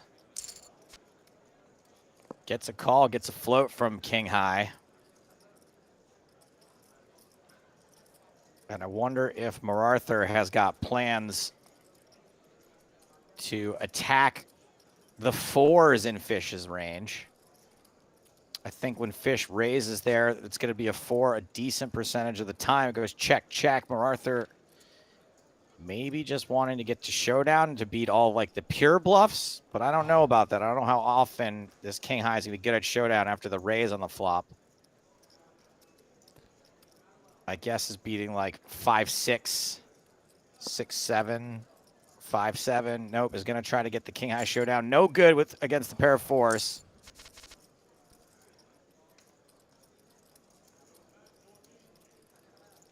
Well, blind v blind, it's ace-10 versus 10-8. What do you think the 2013 means after Fish's name? I think it might be the year 2013. Oh, that's really good. I didn't think of that. Ace high flop. Fish bets, gets called by the 10. I bet it's 2013. I bet that's what it is. Yeah. I think it's a good theory. I read it, you know, I didn't read it as a year. That's so smart.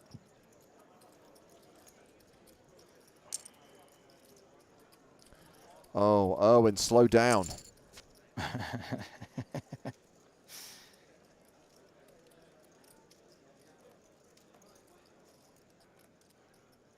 Sorry, well, I was laughing because I thought they both had straights, but neither player has a straight. No, it's 2 pair against.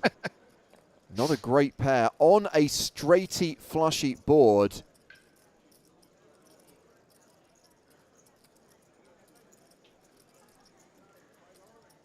When? I mean, a bluff might work. True. Who's expecting Irwin to bluff here? True. Like, all in works here, I think.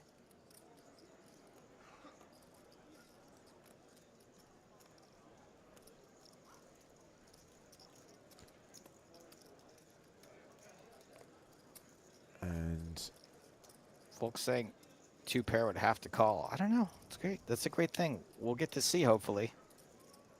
I'm not sure Owen's going to pull the trigger on this, Joe. I'm just not. Yeah, checks it. And is left super short now. Very much in the danger zone. Danger zone. Gets it in with King Jack, called by ace-4. Ace on the flop. This must be Irwin Allen, because this is a disaster. And our satellite qualifier is out in 3rd place. Qualified for $109. Cashes out for more than 172K as we go heads up at this final table. It is EPT champion Artur Martirosyan versus Makita Bodzyakovsky. Does anyone else find it a little weird that Irwin was killed by a fish?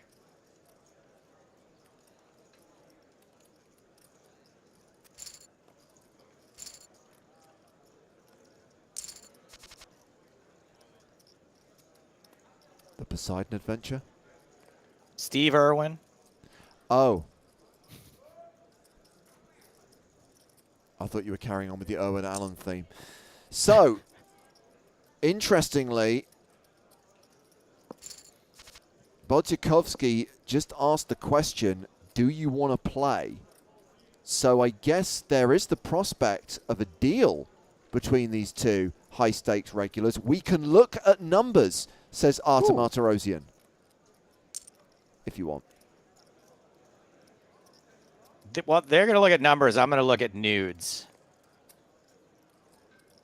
That would be much more exciting if they're like, hey, let's look at the numbers and look at some nudes. So here's the deal, guys. As we explain every time, they will look at the numbers effectively behind closed doors. It all happens behind the scenes. And if they do a deal, or even if they're discussing a deal or looking at the various breakdowns and prize money, we're not party to that. If they agree a deal, we'll know. If they don't agree a deal, we'll know. But if they do come to an agreement, if they do redistribute the prize pool based on their respective chip stacks, the actual money that they've locked up, the actual prizes they'll receive, will not be revealed until the game is over. And I appreciate it's a little bit frustrating. The one thing I can tell you for sure is there is a set-aside. I guess it's not that significant in the grand scheme of things when you look at the prize money that's up for grabs and the fact this is a 5K buy-in, and it's certainly in Maratha's case in for multiple bullets. $15,000 has to be put aside. So they still have to play this out. So it's not over if a deal is agreed, but the vast majority of the prize money will potentially be redistributed at this point if they can come to an agreement. I'm just loving the fact that there was such good turnout for this 5K second chance. I mean, this is bigger than some of the first place prizes we saw for some of the 5Ks during Scoop itself. Certainly a bigger set-aside prize. I remember the 10K figure being thrown around most often during those like Scoop proper 5Ks. And so, yeah, I mean, that's certainly 3 buy-ins is a lot. You know, these guys who are professional poker players, this is still a big deal to them. Maybe not life-changing money, but it all, you know, it calculates toward that end-of-year profit. How many buy-ins am I up? How many buy-ins am I down? 3 buy-ins is huge.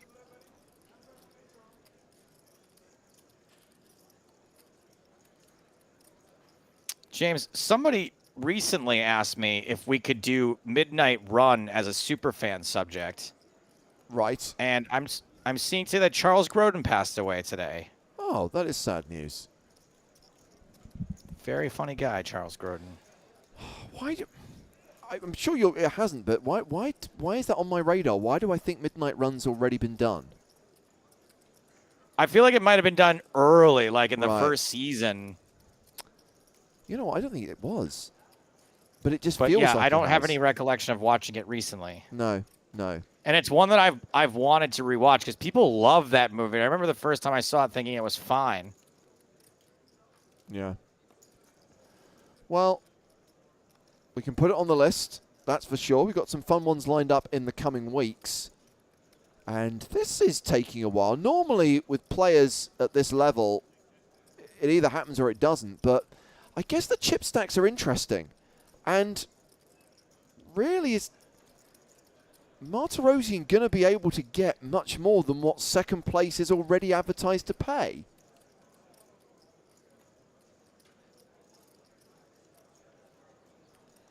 It's a difference of around 70,000 in prize money. I mean, what's it going to be? 240, maybe? What, 240, 280? Yeah. Well, no, then we got to lose the 15 too, so. Yeah, take the 15 off, that's 290.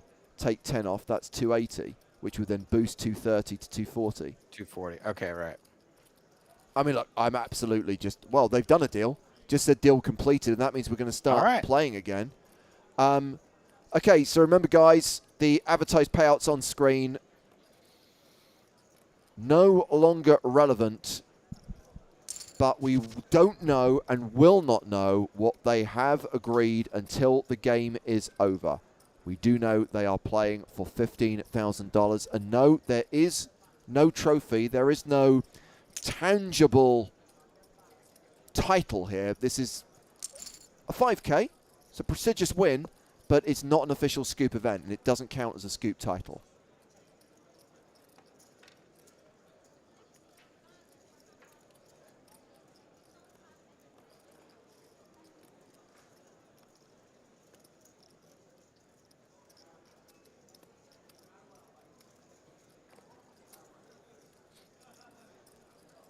We got diamond draw, and Makita raising that semi-bluff with the best hand. Gonna take down that pot.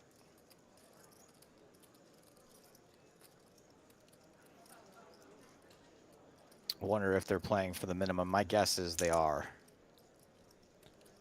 do you know what? I don't think I've seen a single deal done where players Yeah. have left anything more than the minimum.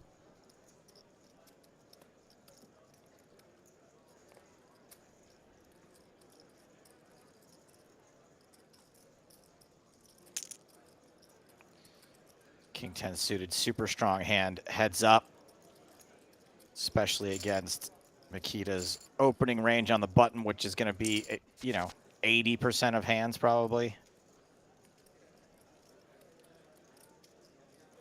Jack 10 now for Mararthur.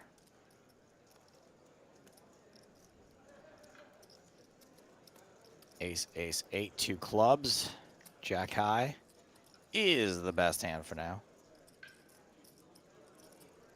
Nyrock wants to know if there's going to be a scoop morning after party. In a way, we're recording the podcast immediately first thing tomorrow morning, still today for me.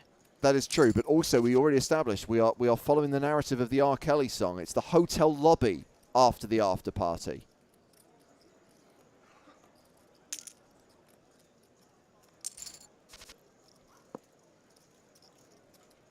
Top pair against bottom pair.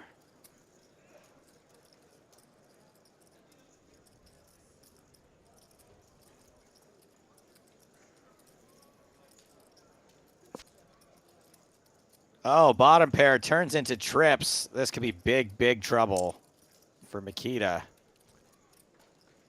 Can't go folding top pair on this turn. Loose lips turn trips. Nice. And that will be a little bit helpful, I guess, to not lose a ton of chips here. Mararthur's going to have to check it.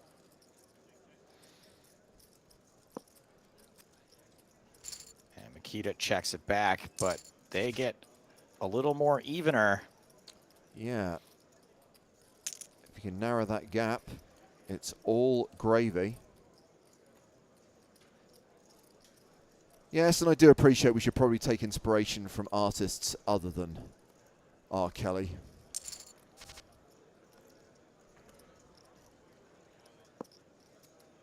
R. Kelly is an amazing example of how not to live your life.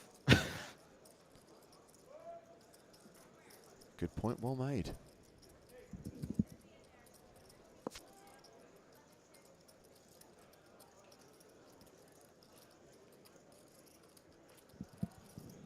Sixes out flopped. Very likely to know this is a terrible board for their hand.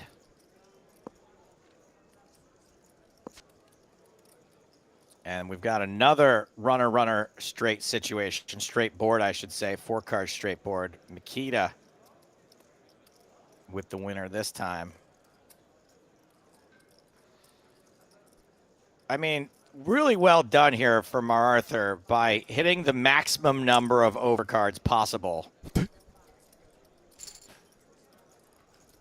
for 2 sixes. 50 million plays 30 million.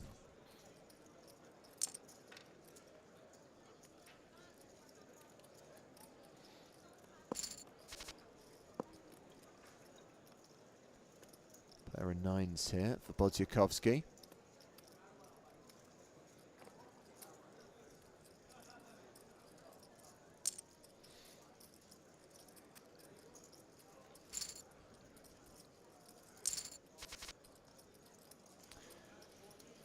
So I suppose it's worth pointing out at this stage that I don't think for the next couple of weeks we've got any 2-day Sunday Millions lined up.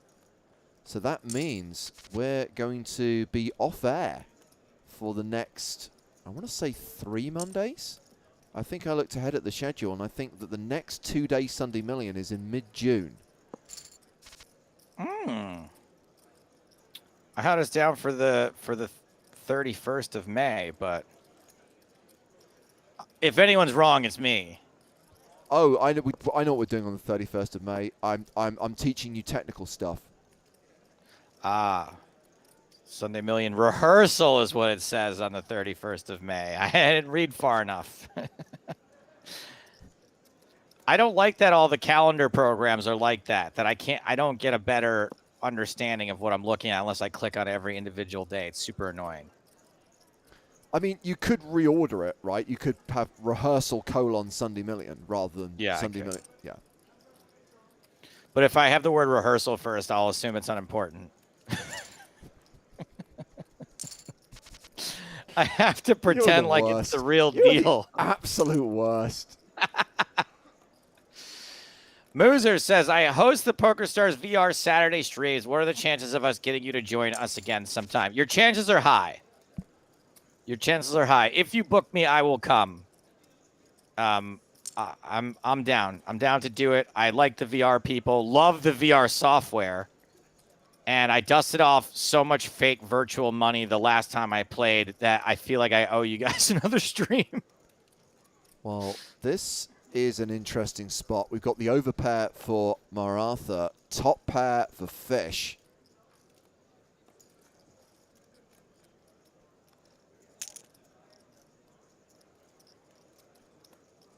And Bodziakowski raises the flop.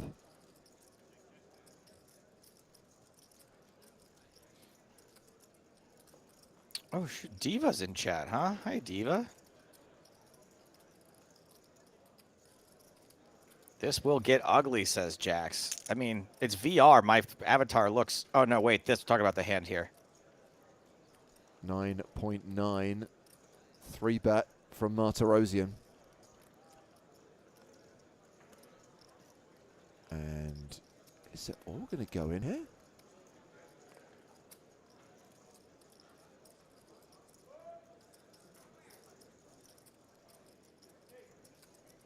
I mean, you got to feel, Joe, that the fact they have agreed a deal does kind of influence things slightly.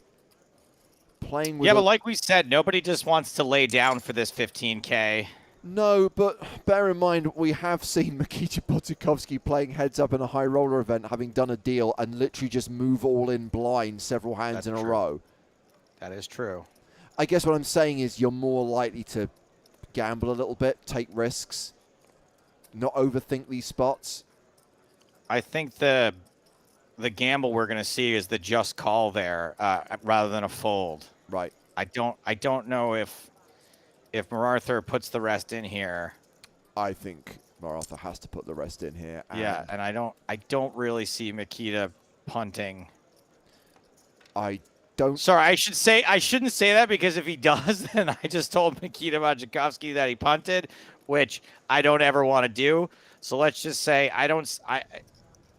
I feel like he's going to make the correct decision here in this particular instance. I agree with you. I think, well, 10 seconds left to make a decision. Makes the call. Oh, he didn't. Makes the call. And that is going to be a huge change in the dynamic as Maratha reclaims the chip lead. But to me, this is very much Bodziakowski post-deal. Remember, that EPT online high roller event, they chopped it heads up and then basically just moved all in. This is someone who... this isn't an event that really carries an official title or trophy, right? Most of the prize money's gone. They're playing for 15K, which to these guys is not a huge amount in the grand scheme of things. So I do think that this is what you're going to see. A little bit more. I'll just go for it. Well, he did, in fact, go for it. And it got gotten for him, for Maratha, who now also has another straight. And Maratha was in command of this final table at the start of the day. Lost the chip lead to Mikita Bodziakowski when they were short-handed. Has now reclaimed the advantage heads up.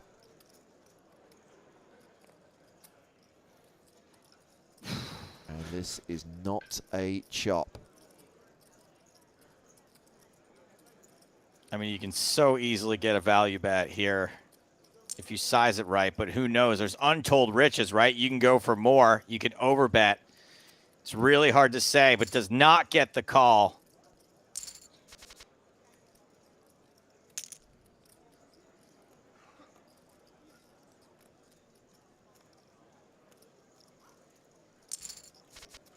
I'm just keeping one eye on the scrolling feed of text in front of me, waiting for the first chat pro to go, "That's why you shouldn't make a deal." But Our trust chat me, pros are learning. Trust I me, think I've banned everyone who might say that.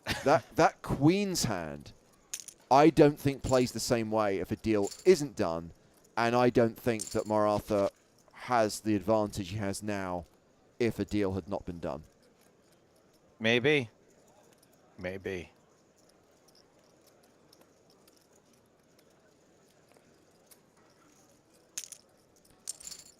Queen 9, ace 4.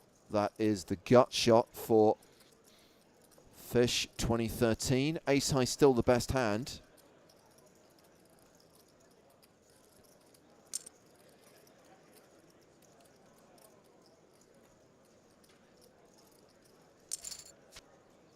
And Ace high on makes the the turn. call. Yep, pairs up on the turn. Fish with the same gut shot. Ace doesn't really help. But maybe thinks it's a good card to bluff at. Unfortunately, right in the top pair. Oh. And I tell you what, Joe, after this hand, Maratha's going to have such a strong advantage.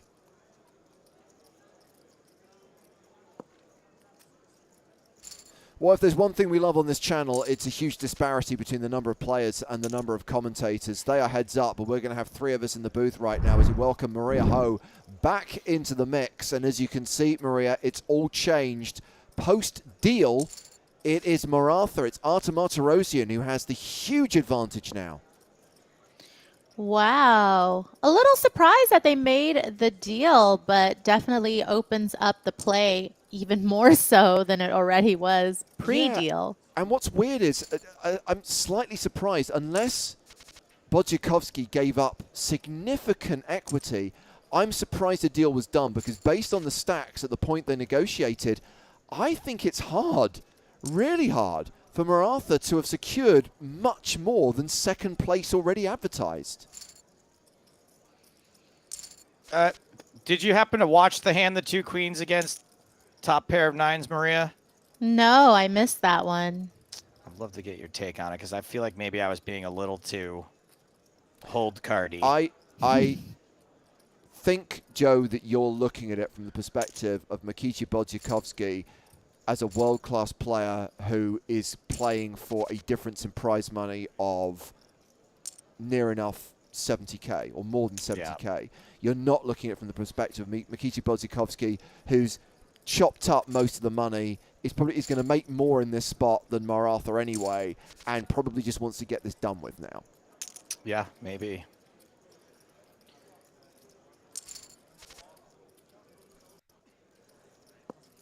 I saw somebody type in chat, I don't know if this is verified or not, that Makita's at another final table right now. Oh, I would not be at all surprised.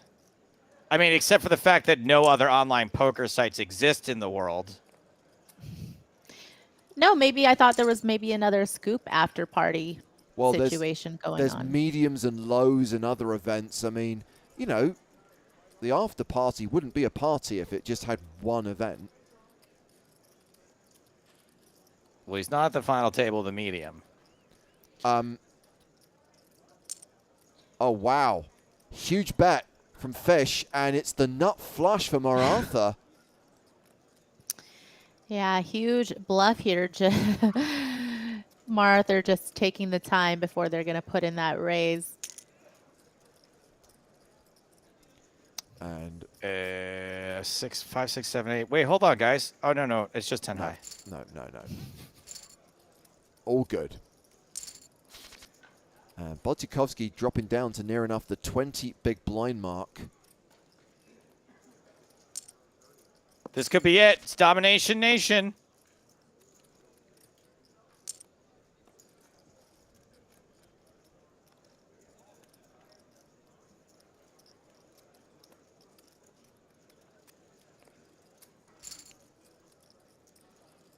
Fish wins a small one.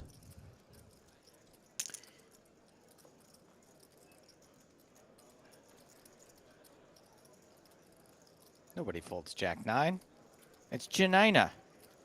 Janina. Aunt Janina. Ooh. And that's why.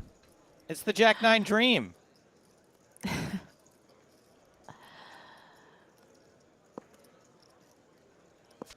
And the blinds are 255 Ooh. now, the Lily White luxury level. Oh, and we've got queens and eights now for Martirosian. Yeah, making things a bit more interesting. Obviously, I think at this point, you know, rainbow board, you're not really going to give your opponent a lot of flop straights here. I don't necessarily know how good your hand is going to fare in terms of if you raise with a hand like queens and eights here, but still trying to get value from, of course, you know, worst two pairs.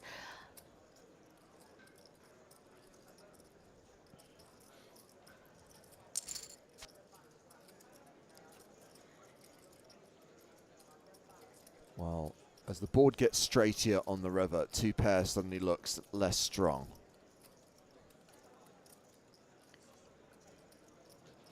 Yeah, about pot size on the river here for Nikita. Check. And now we're at the 250k, 500k blind level. Bodzikovsky still close to 20 bigs.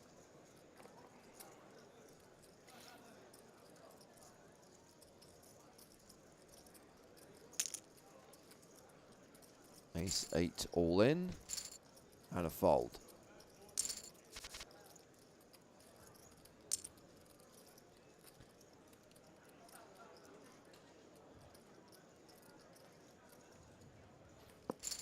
Queen deuce versus 9-4.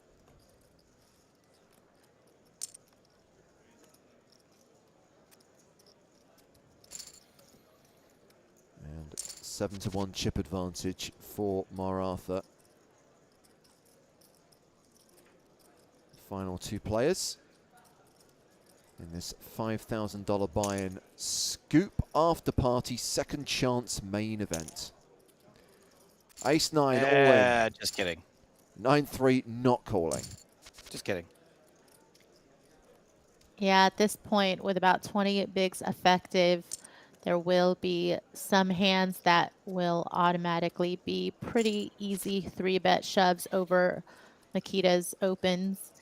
I think certainly those pretty good aces, small to medium pairs, of course, included in that 3-bet shoving range against opens.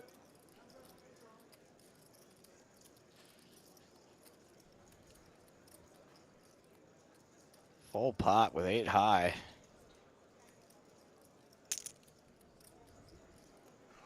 Boom. You getting raised.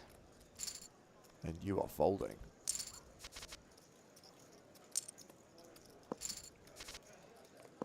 It's still just a difficult proposition to put this away, even with having this chip lead and 20 big blinds. Like, it's still so many big blinds for Nikita.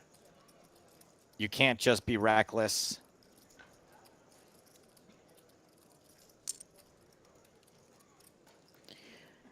No, and if we see any recklessness, that's more going to be a product of the fact that they made a deal and less because Maratha is just thinking this is in the bag right now, especially against a dangerous player like Nikita.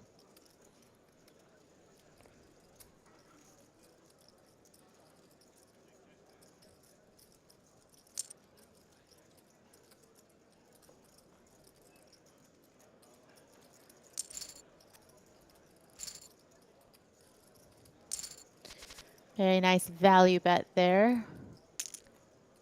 And we can see that Bodzikovsky has dropped below the 20 big blind mark. There's ace 9 here.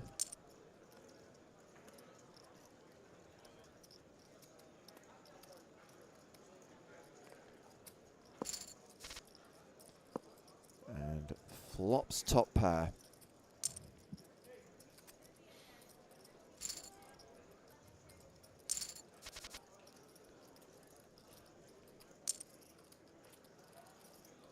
Are you guys gonna do an after party? I'm gonna probably crack open a cone. right after this. I am going to go to bed in anticipation of our early start tomorrow. Right. I don't really know what to do about that. I don't know if I should take a nap. Daytime nap's the best. I mean, I end up daytime napping pretty regularly. They're just unplanned usually. Hey, guys. Hey. We just had a chop pot. And you know what they say? Everyone loves loves a chop pot. No. That was a no? No. I don't know if it's a no. No, trust me, it's a no.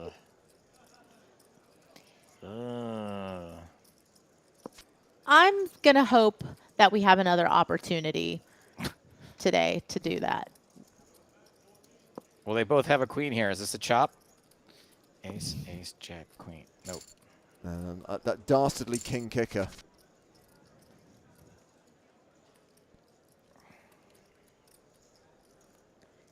Do you guys think that maybe once per day you should get to be able to just nullify someone's kicker and get a chop? Not for a win, but if they have absolutely nothing. I mean, I wouldn't mind that caveat only because sometimes it's really annoying to have a really bad kicker play when you also just have a slightly worse kicker and it feels like the kicker shouldn't play. Right. Like when you have ace 5 against ace 3 and somehow the 5 plays, Yeah, you know? exactly. And you should like maybe once a day be able to be like, okay, I'm actually going to, you mimic their kicker. We have the same kicker now. Chop it up.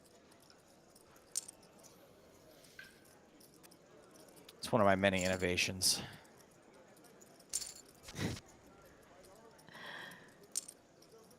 Lou News asks, you all conversing with the chat room? No. Thank you for your question. King high still ahead here.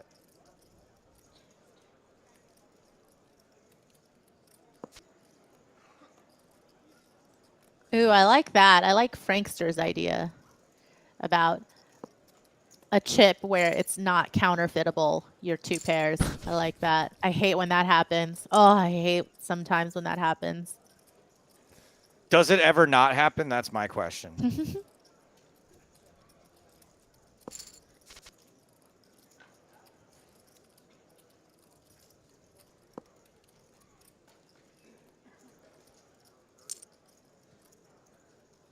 Well, Bodzikovsky has flop best here with a pair of 5s.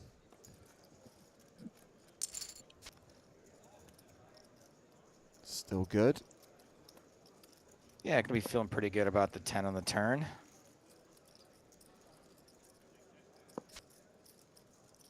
Yeah, Martha recognizing that a paired board is not going to be the best to barrel again against Fish's call from the flop. So certainly now going for value, hoping maybe to get a high card to call, but not queen high.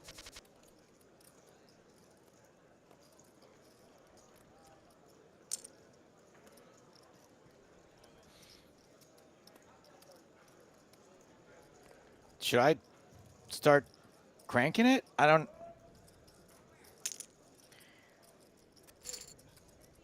I mean, I think we should ask James how badly he wants to go to sleep, like in the next 3 or 4 minutes. I usually have to crank it before sleep. That's true. It's only 10 past 10 my time. Maybe like in an hour, if this is still going, I'll need Joe to do some serious cranking. You're not gonna. I'm not gonna be able to wait an hour before I crank it. Let me tell you.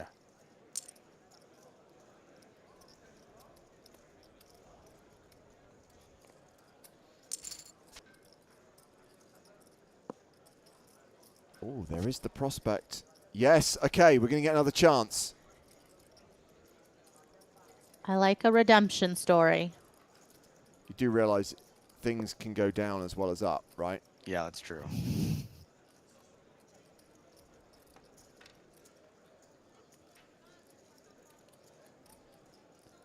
No. Martirosian, thank you. It's a chop pot. And you know what they say? Everyone loves a chop pot. I have a better feeling about that one. Better. Not perfect, but better.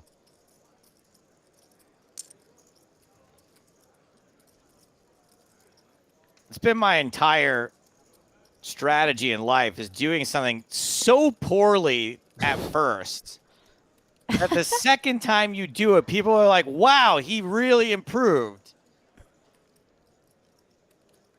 It's a smart strat to go about life, Joe. You don't ever want to give it your full effort on anything the first time. What if you can't match that?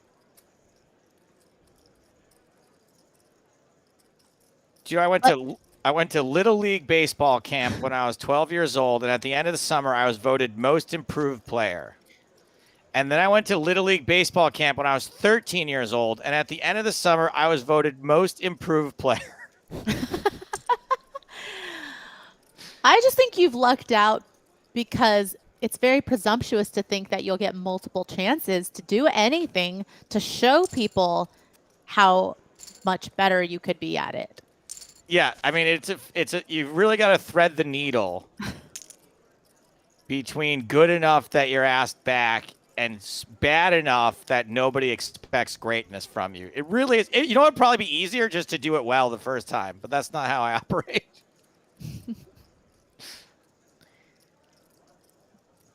Well, we're still in a situation where Artur Martirosyan has the huge chip advantage, shoves on Bodzikowski here. Ace-Queen versus King-Deuce. There's the fold. And Bodzikowski is now close to 10 big blinds.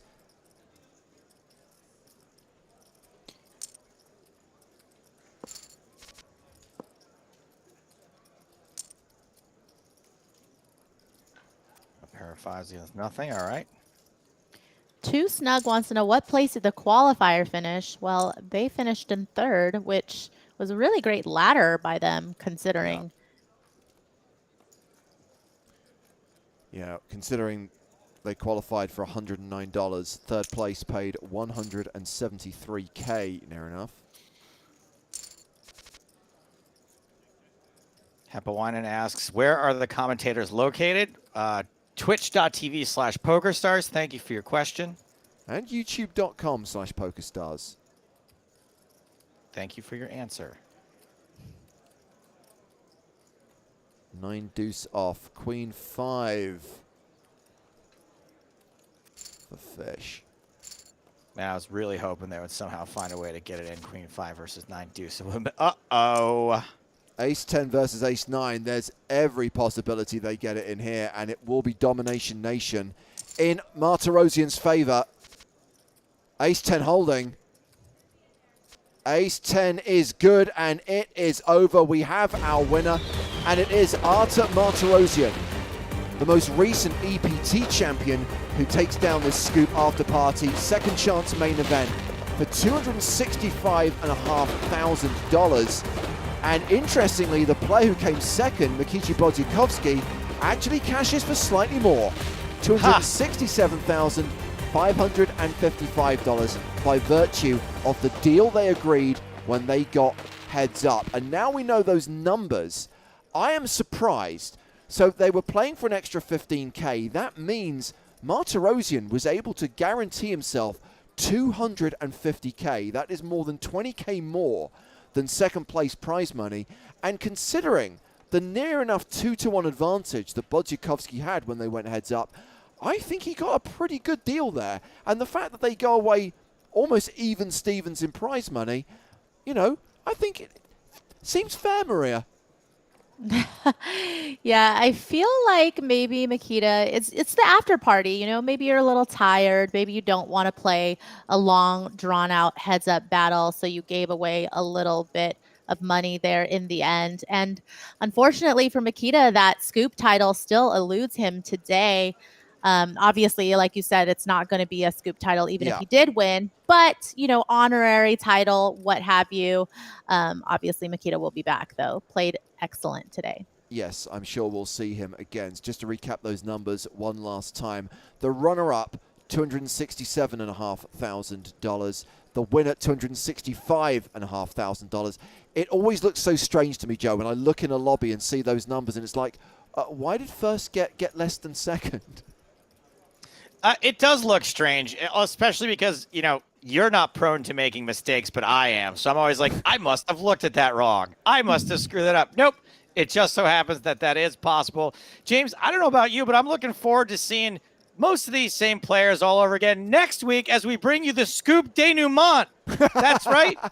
It's the Scoop Come Down Tournament Series starting next week. Okay, this could be famous last words, but I'm pretty sure that after this week, once the after party has concluded, we are done once and for all with the 2021 edition of the Spring Championship of Online Poker. But I can also say with certainty, with 100% certainty, there'll be a new podcast on Thursday. There'll be a PokerStars retro stream on Thursday, 4 p.m. Central European time. Joe won't be here, but Finton, easy with Ace's hand, will be as we go back into the PokerStars archives and look back at poker of yesteryear. Maria, thank you for being with us today. We will see you again soon. Joe, I'll see you tomorrow for the podcast. Thank you for tuning in this evening. Hope you enjoyed our Cards Up action. For now, from Maria Ho, Joe Stapleton, and me, James Hartigan, is good night from the PokerStars Arena.